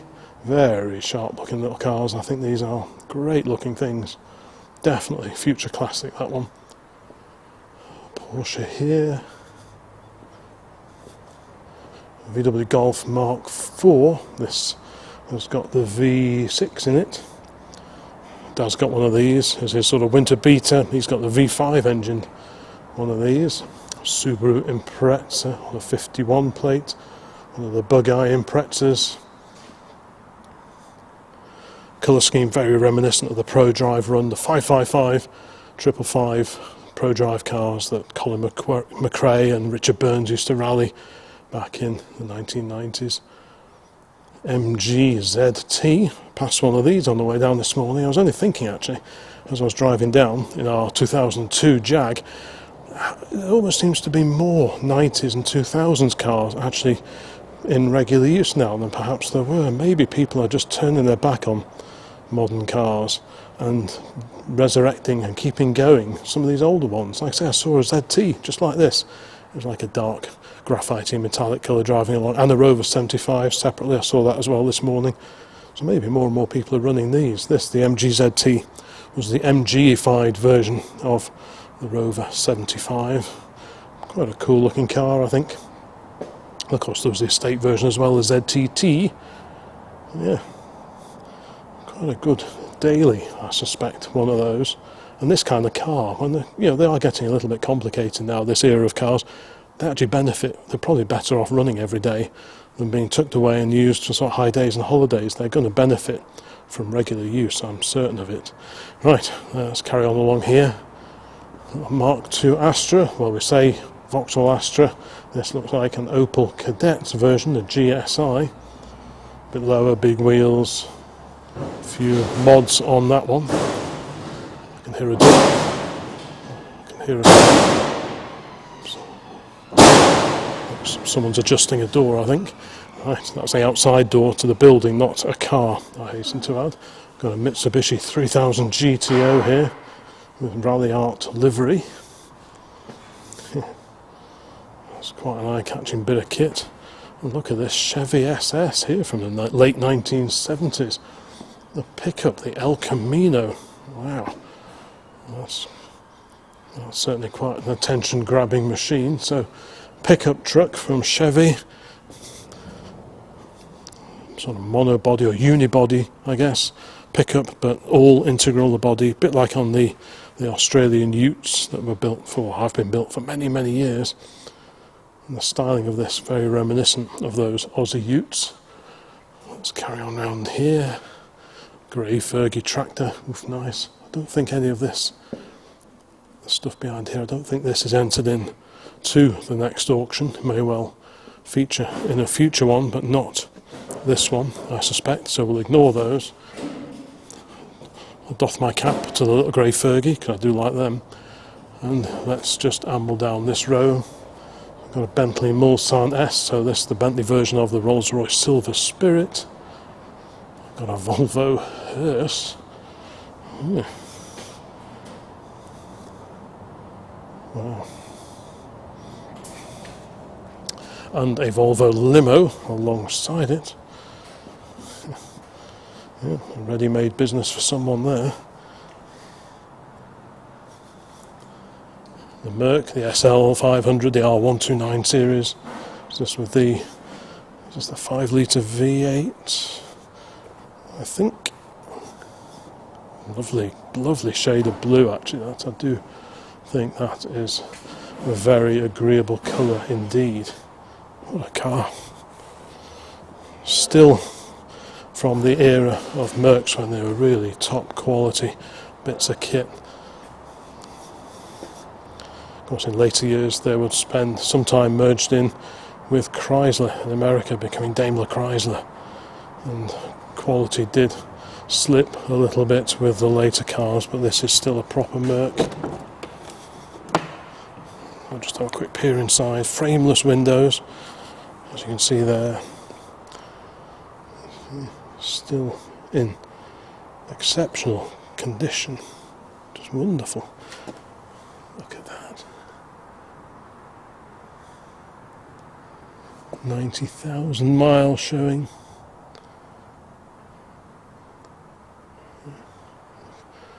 Even a proper Mercedes carpets there. Look at this, look how thick the doors are. I mean, crikey, that tells you that you're looking at a properly made car, and that shuts just beautifully. The little the windows popping down when you open it and lifting up when you close it. Bentley Arnage next to the two Volvos. You need a big driveway to park those. Not so much with this. A two-tone, slightly two-tone Bentley Arnage. Jag X350 alongside, just like the one Dad runs now. This one on an 06 plate. It's a V6, I'm guessing it probably is. Aluminium bodied, quite an advanced car really. Lighter than it looks, certainly lighter than our steel bodied X308. This has got the I think it's twin turbo diesel engine in that one. Audi A8 alongside, a bit of a sleeper these, the 4.2 Quattro. Yeah, so a bit of a Q car as we used to call them years ago. Looks kind of sedate and fairly sober, but packs quite the punch. Very neat. Right, where are we? Okay, got an S-Class Merc here, S320. So a few Mercedes to go at in this particular sale. SL55 AMG. That's a good looking thing, I think. V8 compressor for supercharged. Yeah. A few years old now, that, isn't it? On a 52 plate, so 2002 or thereabouts. What a sharp looking car that is. Put a private plate on that, you'd never guess it was that old. And we have two examples of X308. So I'm down here in our XJ8 Sport from 02, and we've got two examples here. One Jaguar, one Daimler, and I think there's a couple more outside as well, so I mustn't forget those. Let's just have a quick look. So this is a long wheelbase car. It's a bit more length in the rear doors compared to our XJ8 Sport. Otherwise very, very similar really. Probably a bit more of a waft to this one, the Sovereign. Slightly higher spec than ours. This has all the shiny chromy bits around the windows. Ours has the matte black, which I think looks a little bit sportier. But these are excellent cars, you know, and they're available for, relatively speaking, pretty small amounts of money. Yes, they need a bit of fettling to keep them sorted, but that applies to BMWs and Mercs of the same era as well. But great things to drive. And I was thinking about this on the way down actually, that if I came down in like our Volvo V50, thinking about the day ahead, I'd be looking forward to coming around here and filming this video. But when I drive our Jag, I look forward to the drive down and the drive back, and that's not always the case. Right, there we have a Daimler version, so even higher, plusher spec than the Jaguar Sovereign behind me. This is the Super V8, right, so this is a bit of a muscle car. This has the running gear of the supercharged XJR, all 370 brake horsepower of it. But this is the Daimler version, the Super V8, supercharged running gear, but longer wheelbase and higher trim levels inside. So that's probably quite a rare car now actually, I would have thought. I used to have a supercharged Jag some years ago now, and it went like a rocket. Standard wheelbase, the XJR, this, the Super V8 Daimler, is the longer wheelbase car. Yeah, very, very similar to look at as our car. Our car has got the sort of slightly greyer wood. This is a bit more traditional, I suppose, the walnut veneer that you can see in here. But that is just, that would be a great wafter.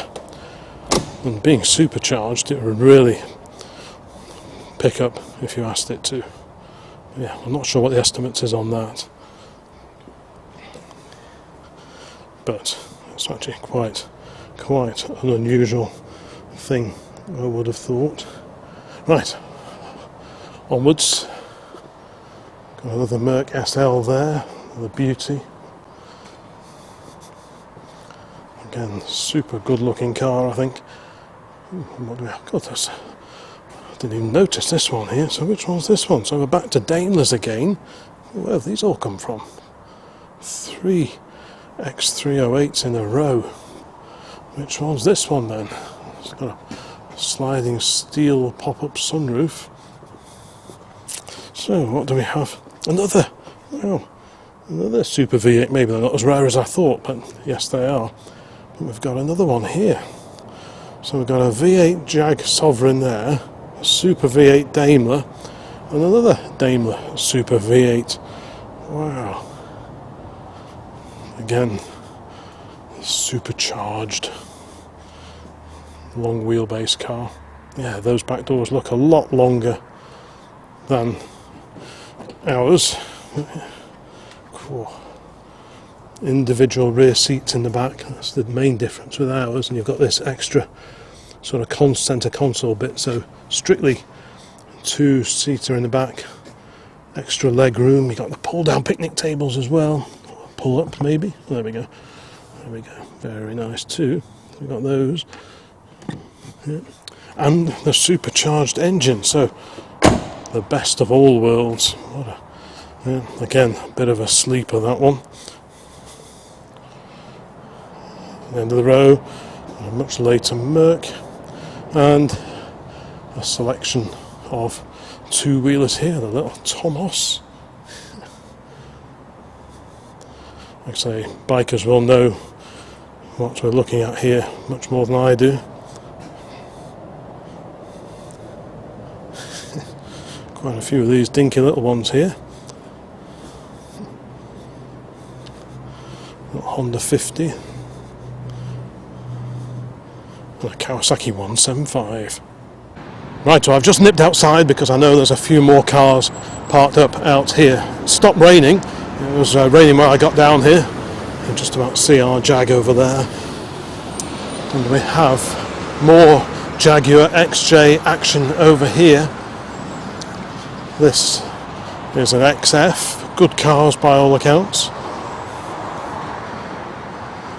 Got another one of the later aluminium bodied cars here. Jaguar sticker. So which one's this one then? Let's have a quick look around the back, see if there's any clues. No, it's got XJR badges on it. Some pretty hefty exhausts. I'm not quite sure which spec we're looking at there. Next to the XF we have another X308. Ooh, I don't think I've ever seen so many of these in one place before. Ours is in good company today.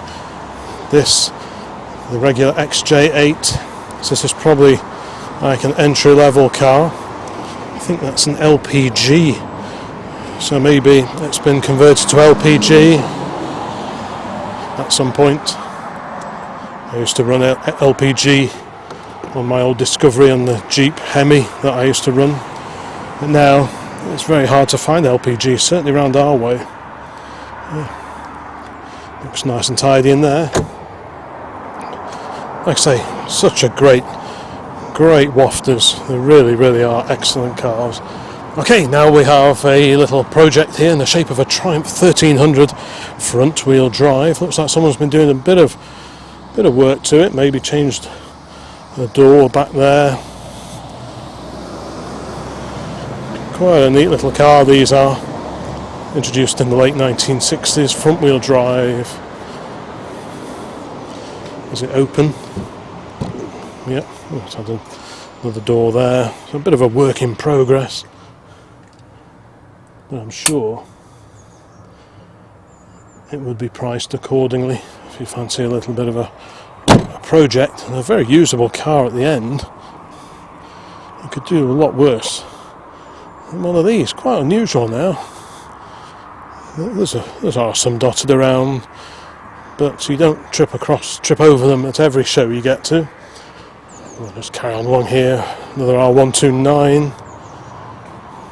Another long wheelbase XJ. I'm going to have to come around here and take some photographs. I've never seen so many in one place. So is this the Sovereign again? Let's see if there's a clue on the back. It's got the extra little shiny bits around the lights. Yep, Sovereign. So long wheelbase. That's regular rear seating. Like I say, the Super V8 had that extra centre console thing here and individual rear seats. No picnic tables in this. Smells nice in here. Headlining pretty good. It can get a bit saggy on the headlinings. Don't ask me how I know. Subaru.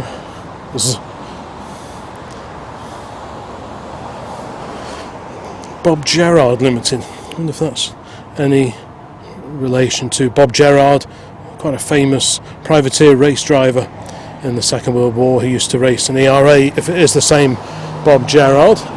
Right, another XF Jaguar X type here on the 03 plate. Some of these were four-wheel drive. Small engine cars were front-wheel drive only, if I remember right.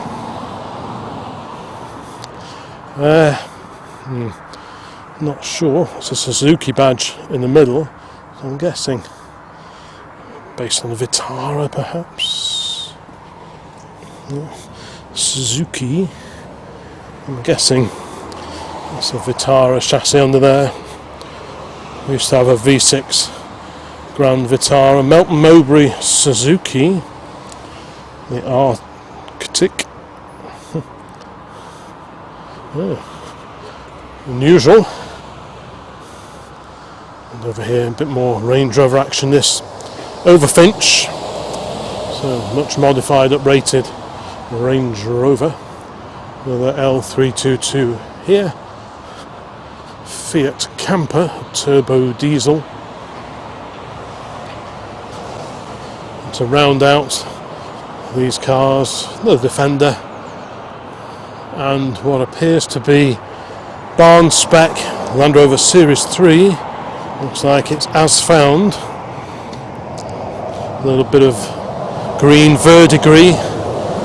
Apologies for the noise in the background, that's the main A49. Steel bulkhead. I wonder where this one's been. A few cobwebs in evidence. It's been somewhere damp, hasn't it? But Land Rovers are just like a giant Meccano set, so they all come apart and you can buy everything for them. So anything is fixable. Hopefully someone will take on this Survivor here from the 1970s. I don't know if this Saab Turbo Cabriolet is in the next auction, but I like old Saabs, so let's just have a quick walk around it. Maybe it is in this sale, I'm not sure, or else probably destined for a future auction. Keep an eye on the Brightwells site if you're interested in this. Well, there we go, folks, back inside, back in the relative warmth and the dry. So that is a look at all the vehicles I think entered into the next Brightwells auction. What car would you go for? Or what cars would you go for? As always, a lot of temptation here, and it's always fun to see a mixture of modern classics over there, regular classics here for the 60s and the 1970s, 80s eras, and some of the older cars from the 50s and before. And if this was an I wouldn't say no video, I don't know where I would start, to be honest. I love this 1937 AC. That is just such a swish car. Do I have to try and pick one overall favourite? Let's have a think. So AC is definitely in the running. Interesting E-Type project. 1250 Elvis, I do like that. Very, very nice. Same for the traction oval over the way. This has the makings of a great little van. I'm not sure if I could take on a project, but certainly got the makings, and hopefully someone will sort it out. P4s, Sunbeam Talbot 90, like that. Jag project, of course, old pickup trucks Yeah, I'm always leaning against an open door when it comes to old pickup trucks. You've probably seen our 47 Dodge pickup and the big truck on the channel before, and this would look ideal in the garage alongside them. Yeah, Chevrolet 1940. Hopefully someone does the right thing by that. This glorious Hupmobile straight 8. I've got a feeling that bang per buck, this could possibly be the buy of the sale. If this comes for sort of £5,000 or £6,000, that is a hell of a lot of car for not a huge amount of money. Just what a blast to get this all cleaned up, running, and take it out and about. Just a fantastic thing. I do like that. And what else? Well, what else floats my boat? The little Austin 10 Litchfield. That's a very bonny little car. 2002. That's nice. Morris 8, immaculate. A30, great little run around. The Moke, well, that's different, isn't it? An electric Moke. But I'm going to have to try and pick a favourite. It's going to be between, I mean, I love the Lanchester over the back corner, the 1924 Lanchester.